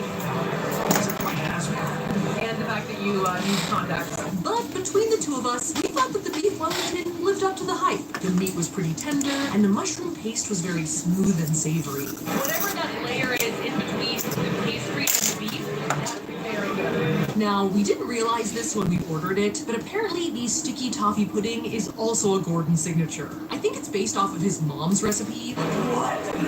And this ended up being pretty S tier. That's the best butterscotchy thing I've ever tasted in my life. That's amazing.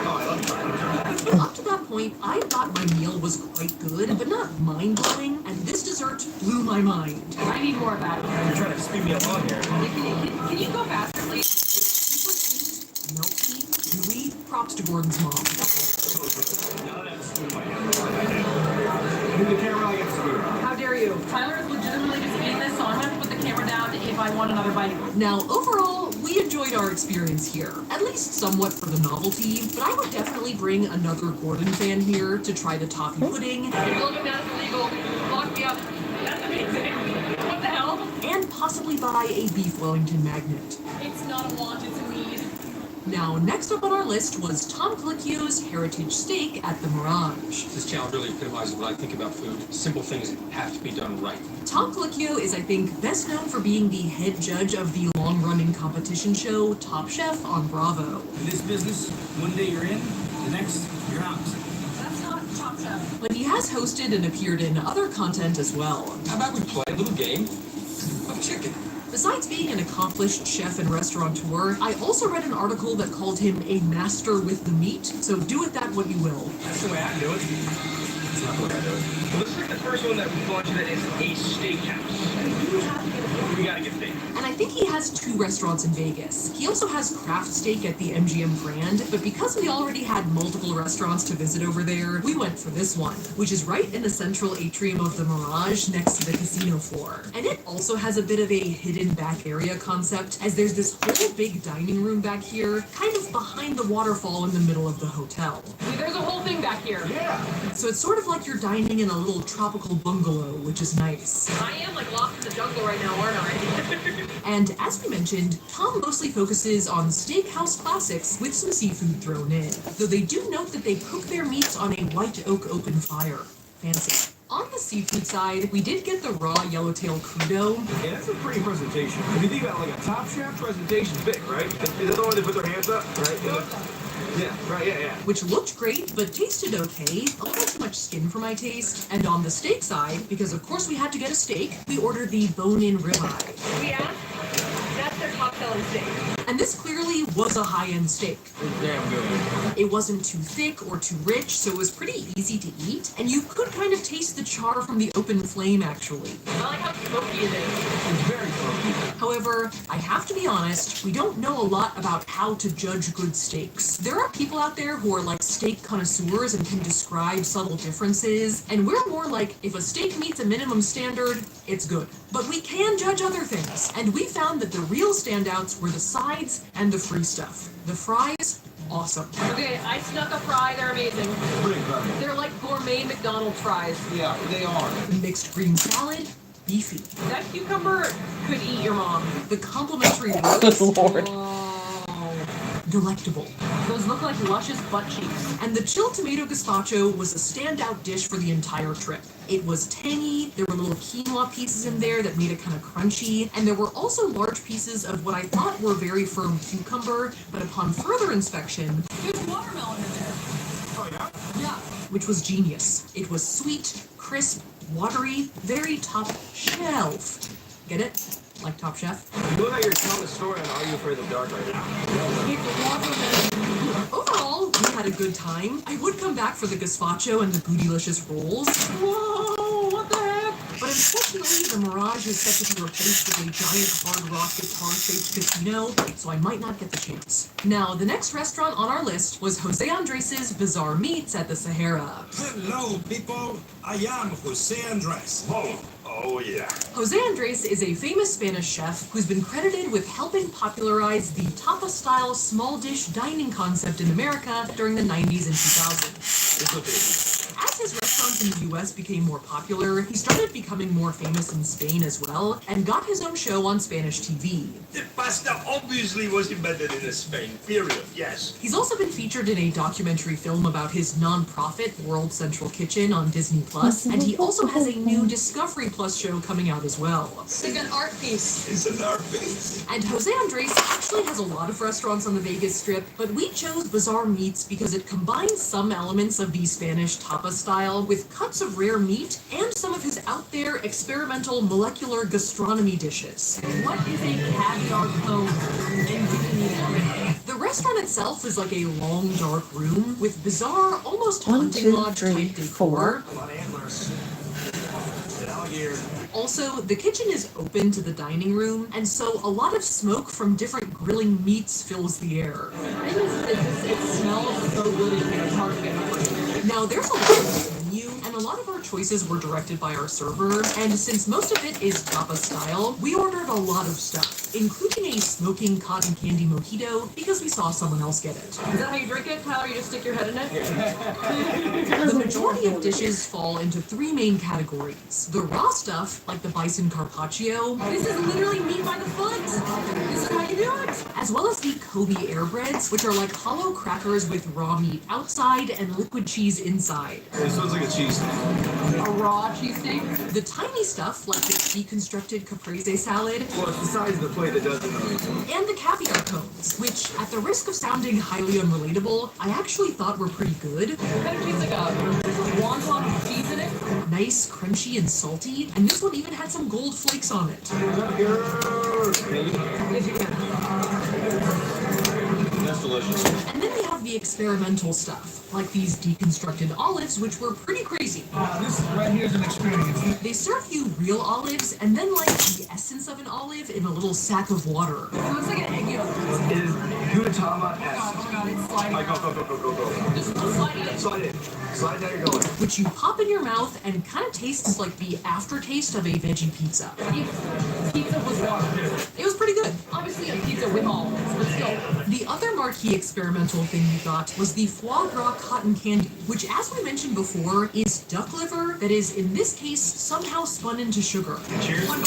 Cheers. All in one bite. Yeah, ready? I thought this was interesting. Cheesy. The cotton candy part itself was almost just like normal cotton candy, but there was a bit of more solid foie gras in the middle of it that kind of took me by surprise. It was like cotton candy until it wasn't. It was almost like a pat of butter in the middle. I don't know if I like it. I did. We did also order a very small amount of a rare cut of Wagyu beef, which was cooked on a hot stone next to our table. I feel like wine divine right now.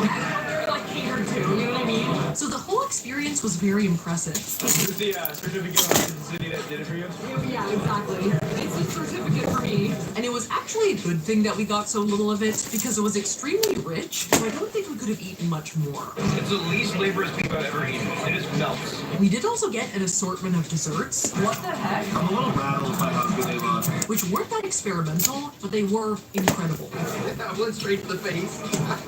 Now, we did say we would mention if a restaurant was more expensive than the others, and that restaurant is this one. I think partially because it's fancy small plates, and partially because it's cuts of rare meats, but I will come back if someone else is picking up the bill for the caviar cones and the desserts. Now, next up on our list was Bobby Flay's Bobby's Burgers at Harrah's. Bobby Burgers.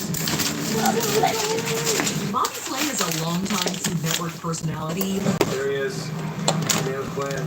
Having cooked and judged on like a million different Food Network shows. But he might be best known for his own personal competition show, Beat Bobby Flay. What happened? I just shut his oven off. Needs a pad designed to work for anybody and everybody. Do it yourself. It's always flexible. You gotta try this. With only 4 ingredients, all natural trace deli cream cheese tastes like more. More fresh. More creamy. More tea. Never skip.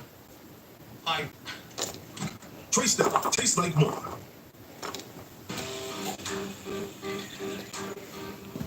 Tell me everything about this wonderful company here. Sure. My father loved using his smoker to create these amazing meals. I inherited his smoker and taught myself how to use it. That's really where it all began. What are some ways that QuickBooks has helped you? I can work on it from wherever, so if I'm in dad mode, I'm still able to connect in on my mobile device. It's been a great tool to have because it's so intuitive.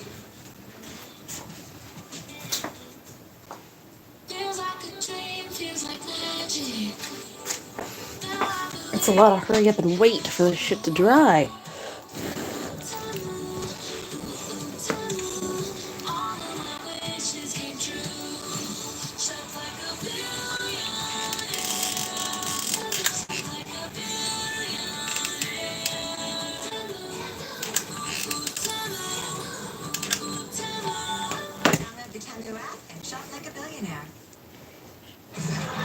And though he does a lot of stuff, he specializes in Cajun and Southwestern cuisine specifically.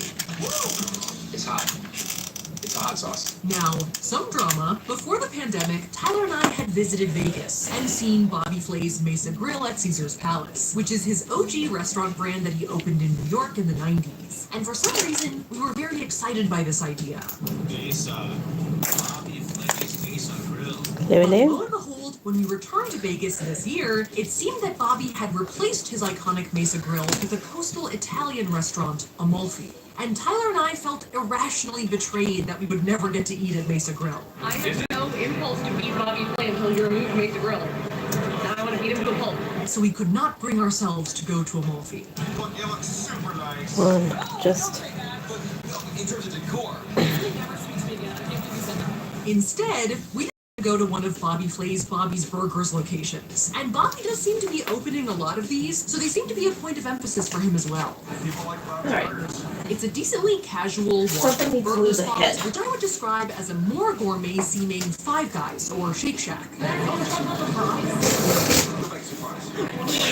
Who's losing a head And his today? menu is, of course, mostly burgers, but like with Right. interesting toppings.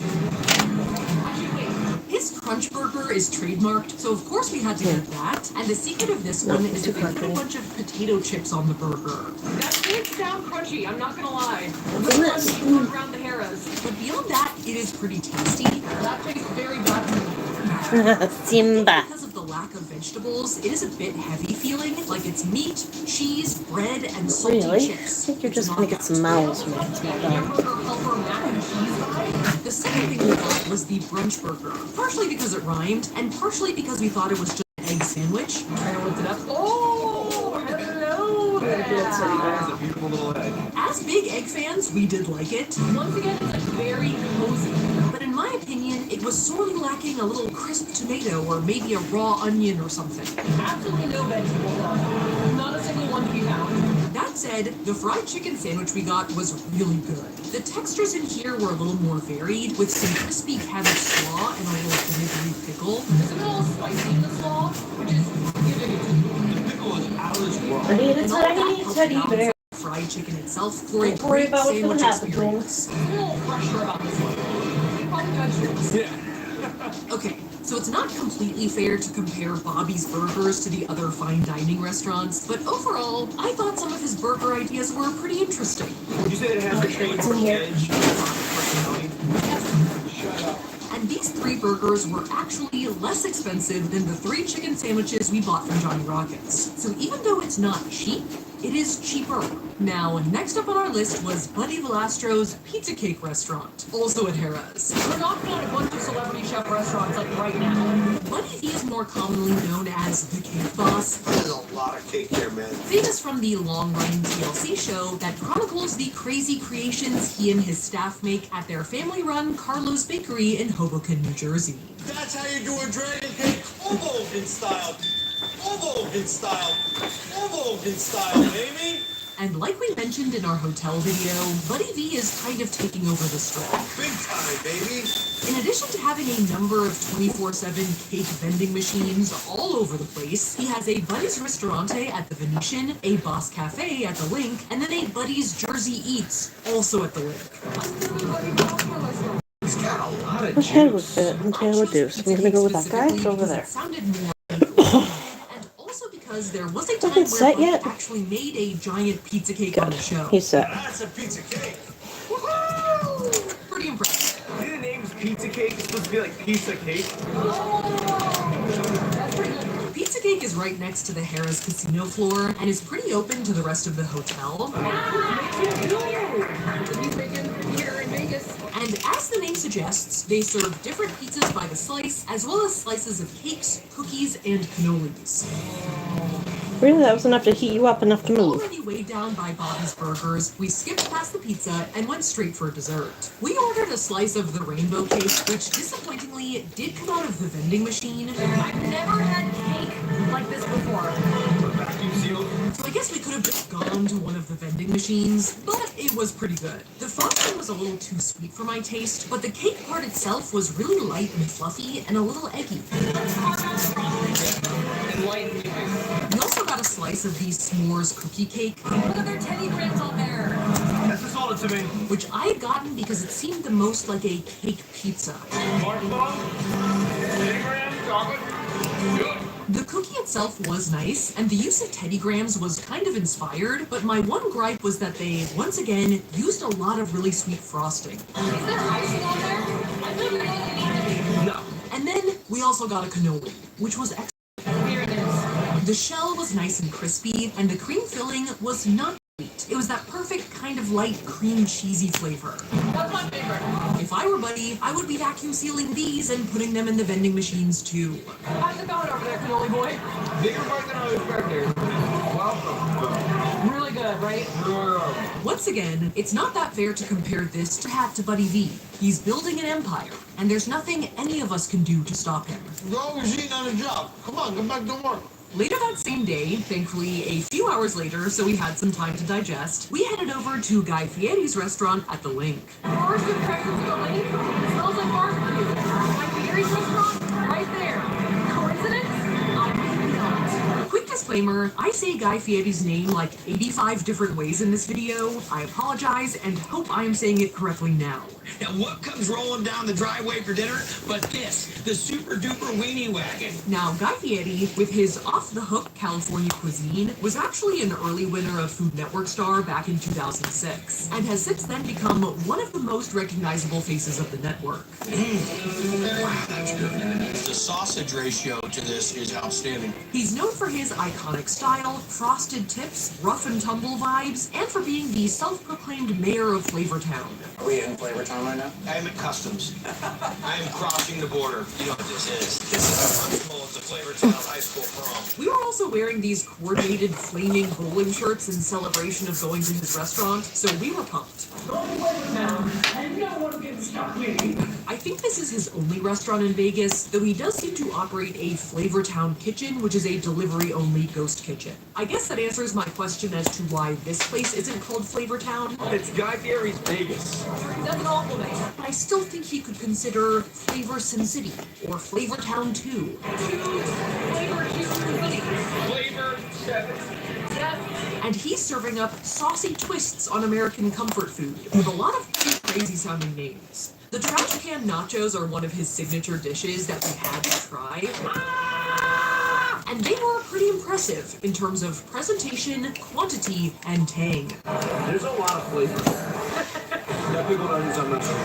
The twist with these nachos is that they have barbecue sauce all over them. It's really sweet.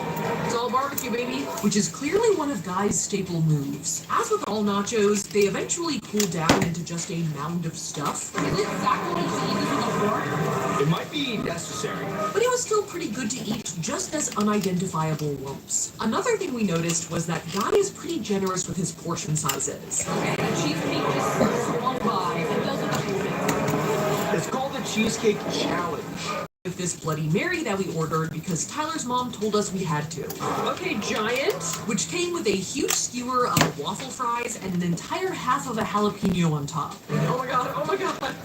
Oh my god. My tatted up turkey burger was one of the more terrifying dishes I've ever eaten. I don't know how to approach this. The bun was tiny, here for now. the patty and fixings were huge, and the flavor almost knocked me over. What am I tasting there?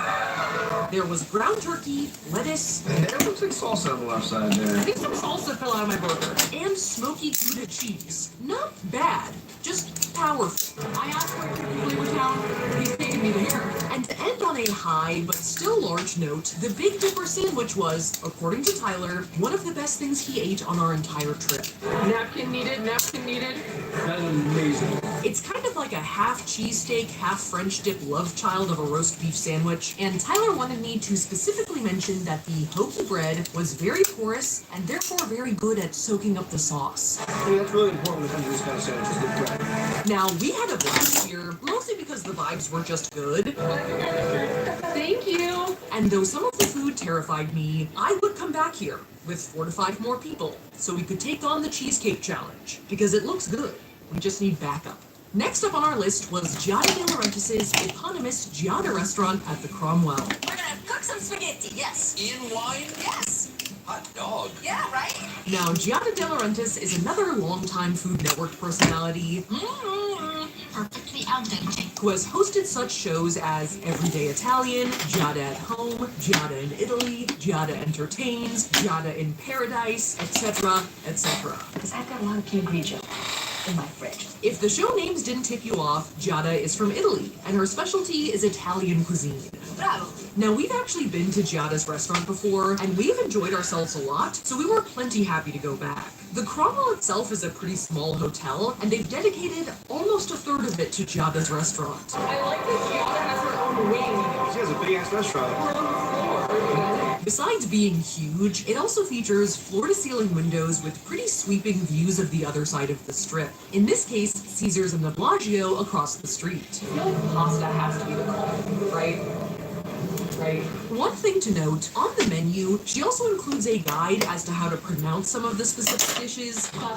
She's an emphasized pronouncer. This is kind of a Food Network deep cut, but one of the memes about Giada is that she is pretty hardcore with the pronunciation of Italian words. Spaghetti, linguine, fettuccine, farfalle, orecchiette, gubetti. And while I'm sure the names of Italian dishes are often butchered, Mascarpone, A little bit of that, yes. the way she wrote out the pronunciation for spaghetti on the menu looks just like spaghetti. So I'm not sure how far we're gonna get with that. How awesome was this spaghetti?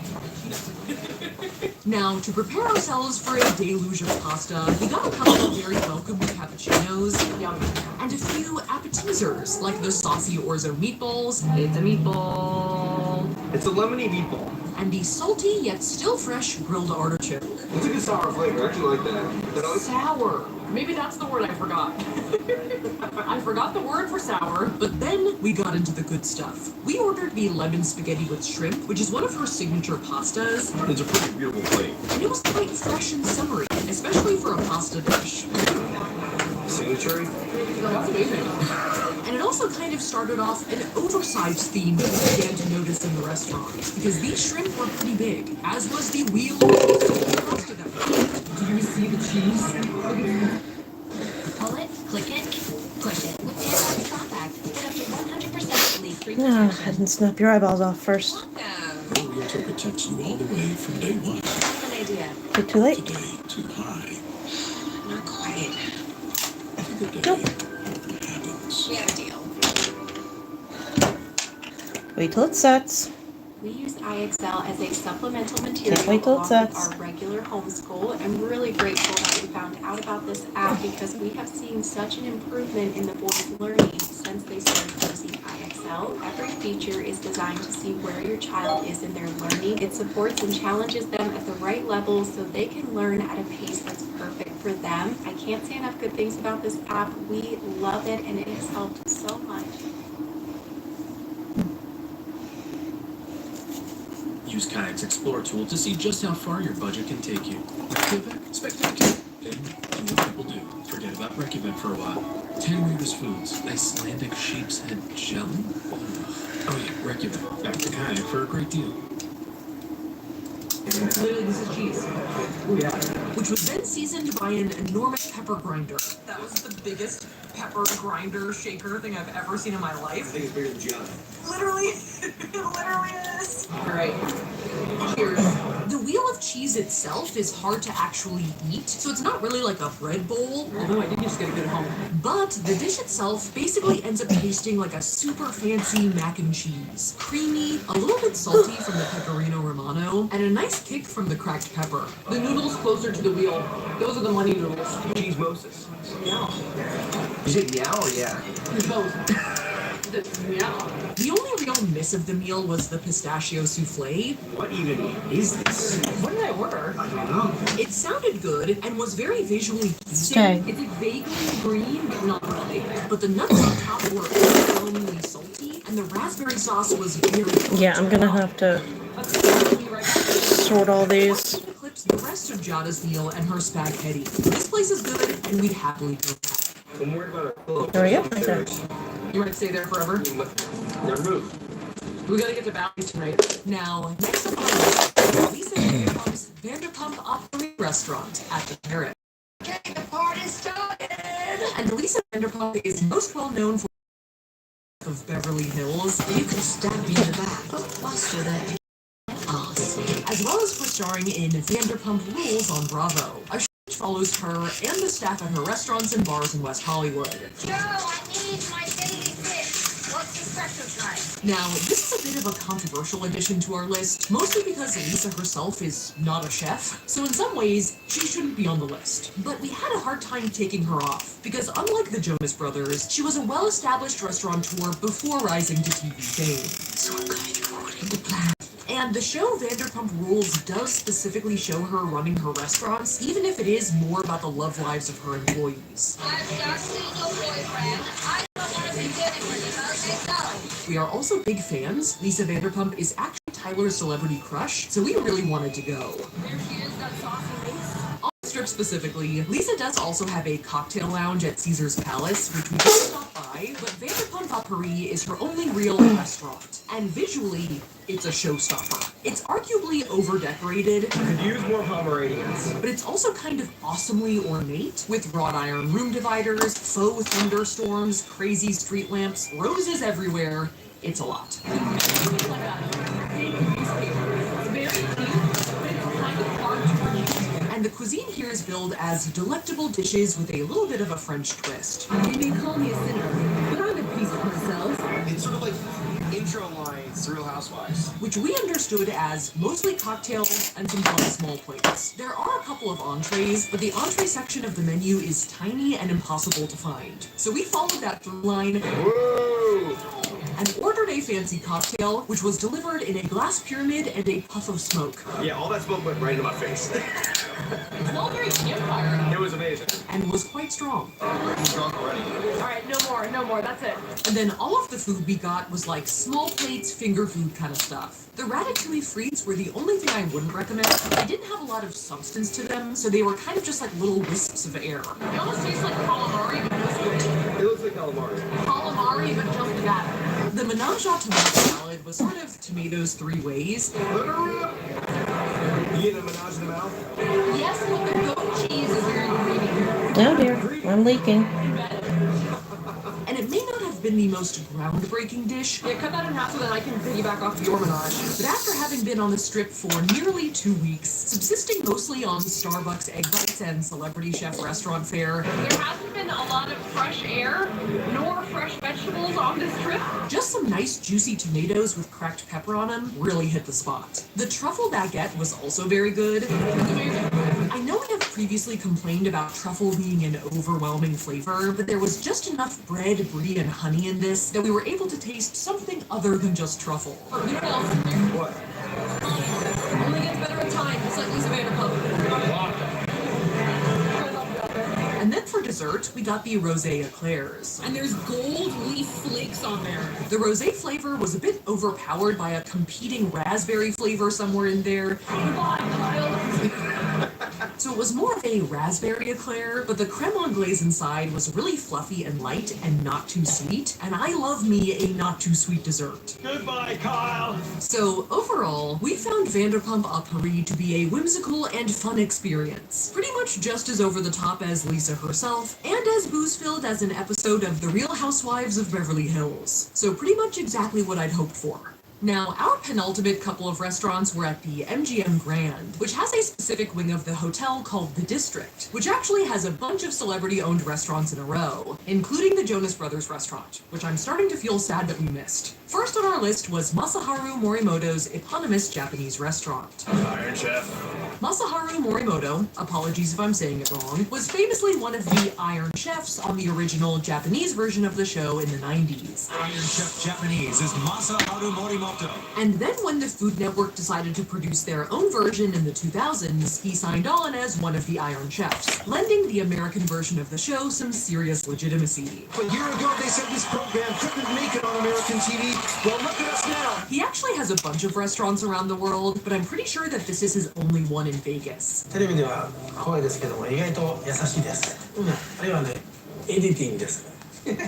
And the vibe in here is very modern, dark, and sleek. There's an open sushi bar kitchen in the first, more narrow room, and then in the back room, there is a special teppanyaki grill station as well. Everything that we like, basically. Yeah. So to hit some of Morimoto's specialties, we ordered a lot of raw fish and some sizzling hot stone dishes. Okay, we just ordered a bunch of different stuff.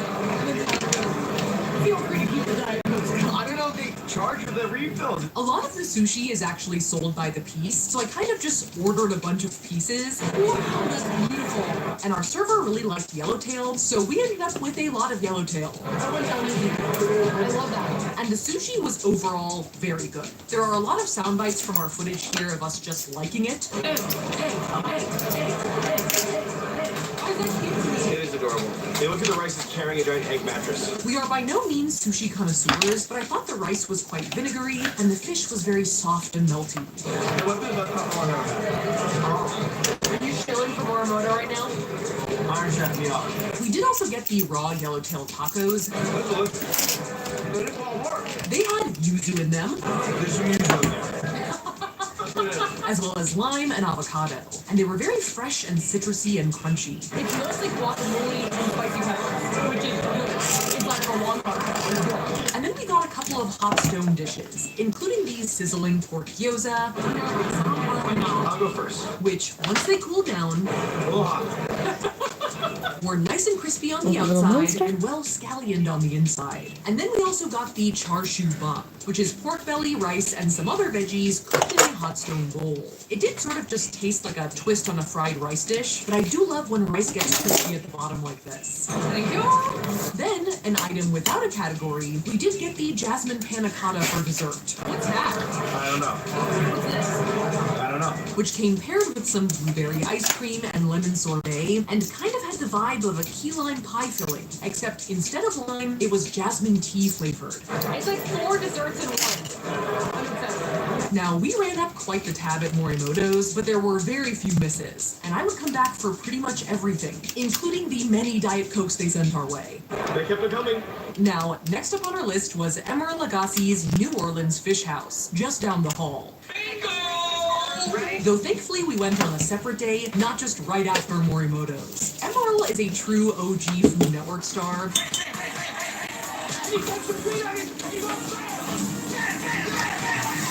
Having hosted many shows on the network all the way back to the early 90s. In fact, Tyler's even said that some of his earliest memories are of his mom watching Emeril.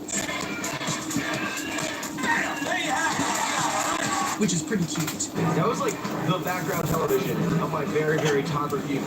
And Emeril specializes in Creole, Cajun, and Really? You're still not dry. New Orleans cuisine, and also has previously contributed recipes to be used on the International Space Station, which is pretty cool. Come on, this isn't rocket science this time. Beyond the Fish House, Emeril also has a Delmonico's Steakhouse at the Venetian, but we wanted to go for a restaurant that really showcased his signature cuisine. The atmosphere at the Fish House is actually very inviting, built around a circular bar in the middle of the dining room. It's pretty open, with warm-toned woods and a large bronzy fish statue. And we ended up ordering just a few things. First off, the clam chowder. I can do triple thick for this, because I won't have a chemical reaction. Tyler said Emeril's chowder was nice and creamy and peppery, and the clams were the right amount of chewy. So delicious. Is Emeril the king of chowder heads? No, I don't. That might be very controversial saying. We also got the barbecue shrimp. And this sauce that comes with it was very difficult for me to dissect.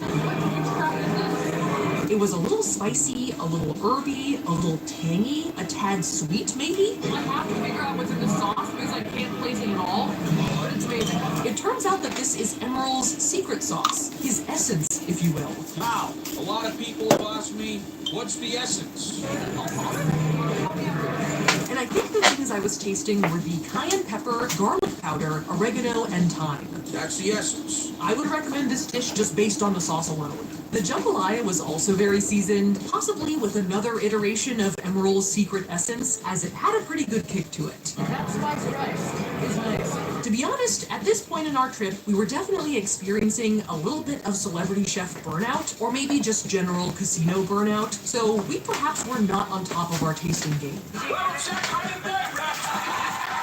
But we liked what we ordered, and if you are a seafood lover or Tyler's mom, you'll probably also like it here. That said, I really wish we had gotten the banana cream pie. Apparently it's really, really good. Kick it up a notch with a little caramel like that. Add a little chocolate like that. And finish it just like that. So I'm happy to come back for that specifically. And then, for our last official celebrity chef restaurant on this trip, we have Robert Irvine's Public House at the Tropicana. With Prime Day coming July 8th through the 11th, greatness is a deal away. Just bust the move. Top deals from kitchen to electronics on Prime Day. Italy. KFC's $5 sandwich of the day is back. Only in Canada. Have a great trip. What? Sit down. Not everyone's happy, but you will be. Unlock relief with Tylenol Ultra, enhanced with caffeine to tackle your toughest migraine pain.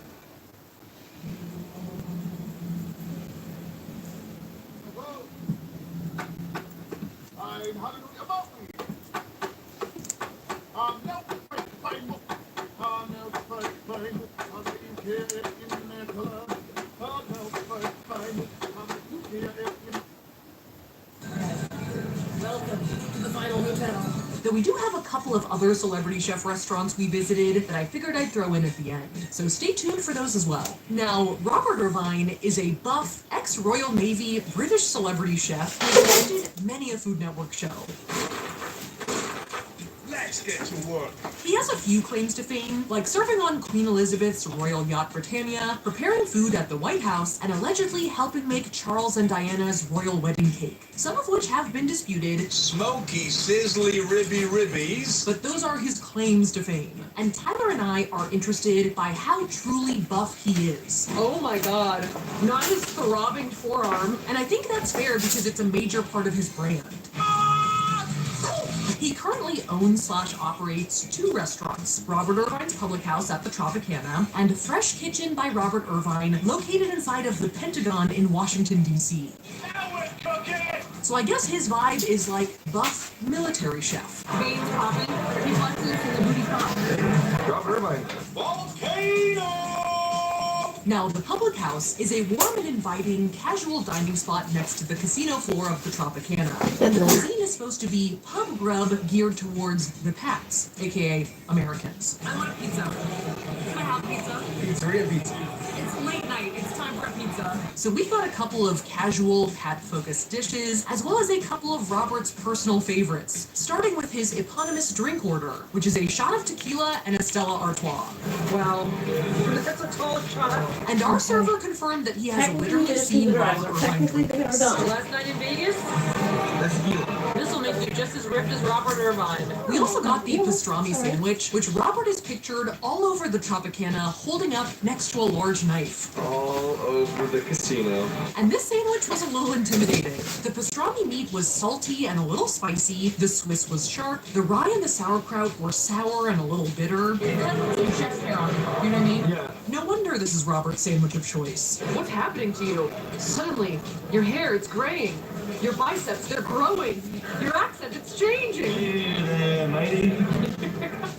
We also ordered the Wagyu beef sliders, which had these crispy onions on the side that were kind of addictive. If you hear any crunching behind the camera, I'm really sorry. I've been eating crunchy onions the whole time. We also got the Rosso red pizza, which was fine overall. If I were drunk off of a double shot of tequila and a single Stella Artois. You mean like me? Done.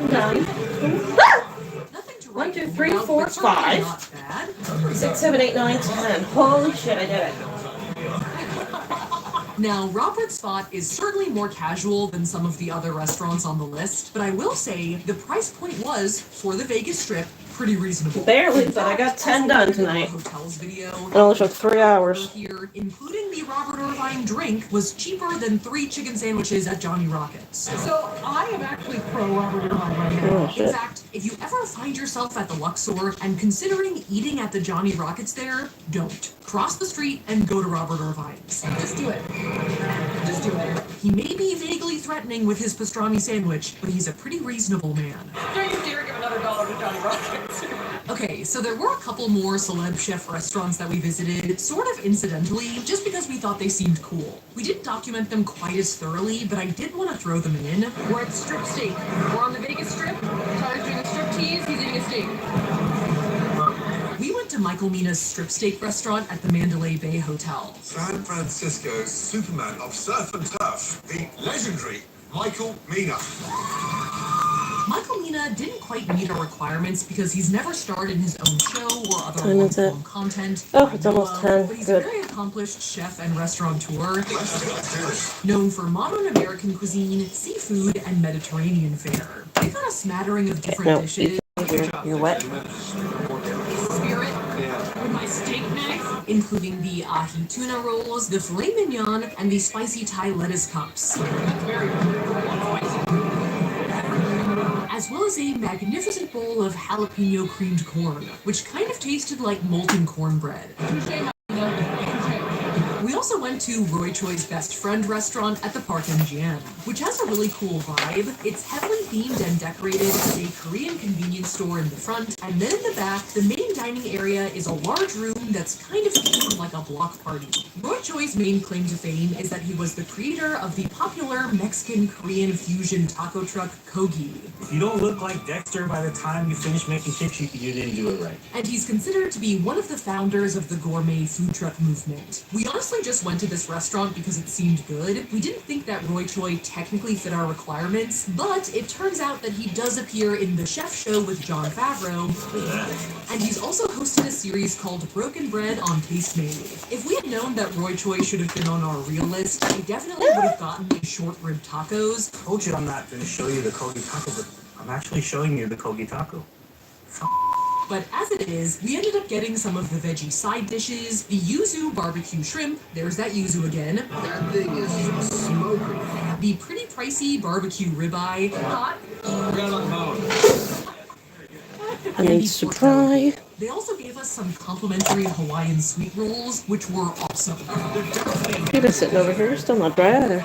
Two of you sitting over And their here. drinks all came served in huge ceramic solo cups, which was cool. It's as big as Tyler's head. It is. Now, on to the people we missed. Yes, we may have made a couple of mistakes in trimming down our list of people, I apologize, but I wanted to include them here, just at least as an acknowledgement. Since we went to Vegas this past summer, Martha Stewart actually opened up her first ever restaurant at the Paris, called The Bedford, which Snoop Dogg seems to love, but we didn't get to go because it was still under construction at the time. We also missed Wolfgang Puck. I think because he's so famous and ubiquitous, I almost forgot he was a real person who still does content. I almost think of him like Campbell's Soup, but he does have 5 restaurants on the Strip, and a Wolfgang Puck Express in the Vegas airport. Michael Mina does have another restaurant that is a joint venture / collab with Aisha Curry called International Smoke at the MGM Grand. And she does have her own Food Network show, but we just didn't actually know about this restaurant until day 12 of our trip. So unfortunately, it was a bit too late to get there.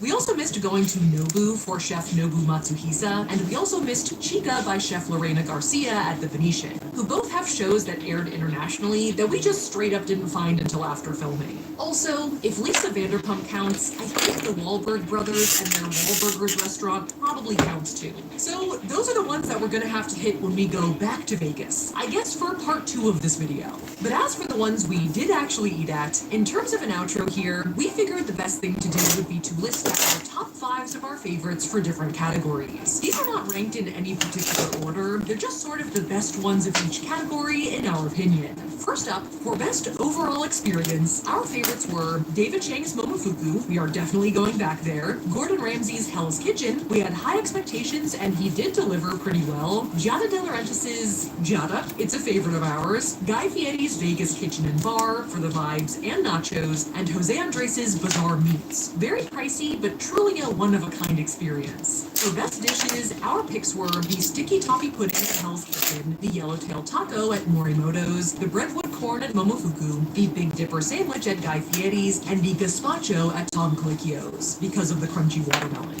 And then for best ambiance / decor, our favorites were Lisa Vanderpump's Vanderpump Au Paris, again, Giada De Laurentiis' Giada, Gordon Ramsay's Hell's Kitchen, Roy Choi's Best Friend, even though we didn't really document it, and Bazaar Meats, because of the smoking meats and smoking cocktails. Now, one final thought that I've been holding my tongue about this entire time. If I were to give a sweeping recommendation to all of the celebrity chefs on our list, it would be lighten up on the sprouts. It's Sprout Central over here. There seems to be a widespread sprouts obsession. Sprouts, everyone loves sprouts. Everyone's putting sprouts in everything. And after eating a lot of them on our trip, I got the mound of sprouts at the top. Yeah. I would say I don't even think they taste very good. The one thing we really gotta ask ourselves is, did this pizza need sprouts? Absolutely not. Just 86 the sprouts. Like, do we need this? Okay, so that was a lot of food and a lot of restaurants. I know this wasn't a perfect experiment. It was more like a lengthy travelogue of us eating a lot, but I hope you guys enjoyed it. Thanks to you guys for watching if you've made it this far, and let us know if you'd be interested in a part 2 of us hitting the missing restaurants. If you liked that video, make sure to smash that like button, and if you want to see more videos like this, make sure to smash that subscribe button. Here are our short form / social media handles, and here's our merch website. And with that, I will see you guys next time.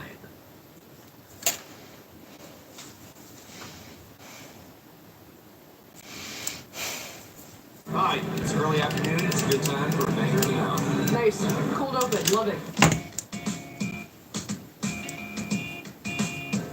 Hello, friends, and welcome to another video. This week, we're going to be eating at every Gordon Ramsay restaurant on the Vegas Strip. One idiot sandwich to go, please. Thanks to Shopify for sponsoring a portion of this video. Gordon Ramsay, the man, the myth, the absolute foul-mouthed legend. I'm sure most of you guys know him at the very least as that one really angry celebrity chef. What are you? an idiot sandwich. And it's true that Gordon Ramsay has made a name for himself, not just with his food, his Michelin stars, or with his many restaurants around the world, but with the numerous TV shows that he's produced and starred in, where he famously screams, berates, and yells bloody murder at stubborn restaurant owners and hopeful executive chefs who have potentially misplaced the lamb sauce. Where's the lamb sauce? Come on, Where's the lamb sauce? And as some of you guys may know, Tyler and I are pretty big fans of the Food Network. And to caveat, because most of Gordon's shows aren't on the Food Network, specifically celebrity chefs, food competition shows, 5 and minutes. as we Keep always going. say, any show where Gordon Ramsay yells That'll at give people. me a little over 3 hours. Listen. Go. Get out. Not only do I enjoy getting to watch really good food getting cooked, I also love a good kitchen clean out, restaurant makeover, and some interpersonal drama thrown in. Meeting you two for the first time. You are both f***ing nuts. I know. So a little while ago, while we were doing a kind of crazy thing and speedrunning staying at every single hotel on the Las Vegas Strip, we also took on another kind of monumental task and attempted to eat at every celebrity chef restaurant on the Strip. Because in sort of the same way that different famous performers have Vegas residencies, a lot of high-profile you're just celebrity burning out, chefs so- have their own signature Vegas restaurants. But unfortunately in that video, we had to limit ourselves to one restaurant per chef to make it even remotely doable. So some stones were left unturned, specifically with our friend Mr. Ramsay. Putting this in cuisine. As he actually had the most restaurants on the Vegas Strip of any chef on our list. And jokingly in that video, I said that going to all of his restaurants was probably a video in and of itself. So here we are, ready to finally tackle every Gordon Ramsay restaurant on the Strip, to get a little taste of what he's serving up, give you the honest scoop about each and every one, and let you know who is the Ramsayest of them all. Alright, let's go. Okay, so some background. Gordon Ramsay got his culinary start under the tutelage of the legendary Marco Pierre White, aka Olive Oil Guy. Little olive oil. Little olive oil. Fish up with olive oil. And after a lot of training and at least one stint on a boat, Gordon ended up as the head chef of the high-profile French restaurant Aubergine in London in the 90s, where he was already known as a really good chef, but kind of crazy. And when he left Aubergine after a dispute with the owners in 1998, Channel 4 in Britain he slept with chronicled his his wife, journey of didn't he? opening his own restaurant with the series Boss's Boiling wife? Point, which was the first time he was exposed to a large TV audience. Once again, they swallow their pride and prepare to get Ramsay'd. Henry, can you shut the fuck up? Where he also left the impression of really good chef, but kind of crazy. I don't give a f***. Do you understand? Go with you. Why are you wiping the plates? Why are you wiping the plates? After the success of his restaurant and the eventual winning of a third Michelin star, he was able to rapidly expand his restaurant empire, opening restaurants in the UK, Tokyo, Dubai, and New York, and he was also able to rapidly expand his Michelin presence with UK TV shows Tiny like Ram. Kitchen Nightmares and Hell's Kitchen, which then launched US versions soon afterwards. The hell is that? I sort of credit Gordon's initial success as a media personality in the States to the mean Brit phenomenon in US TV in the mid-aughts. For some reason, we just really loved seeing British people yell at us. What are you waiting for? F***ing hot chocolate? Hot And chocolate. don't get me wrong, Gordon Ramsay is really mean. He does seem to relish a good curse out. All right. You tell someone to go I'm calling it. themselves. It feels... All right. Well, that's it for this. A simple one, huh? Night.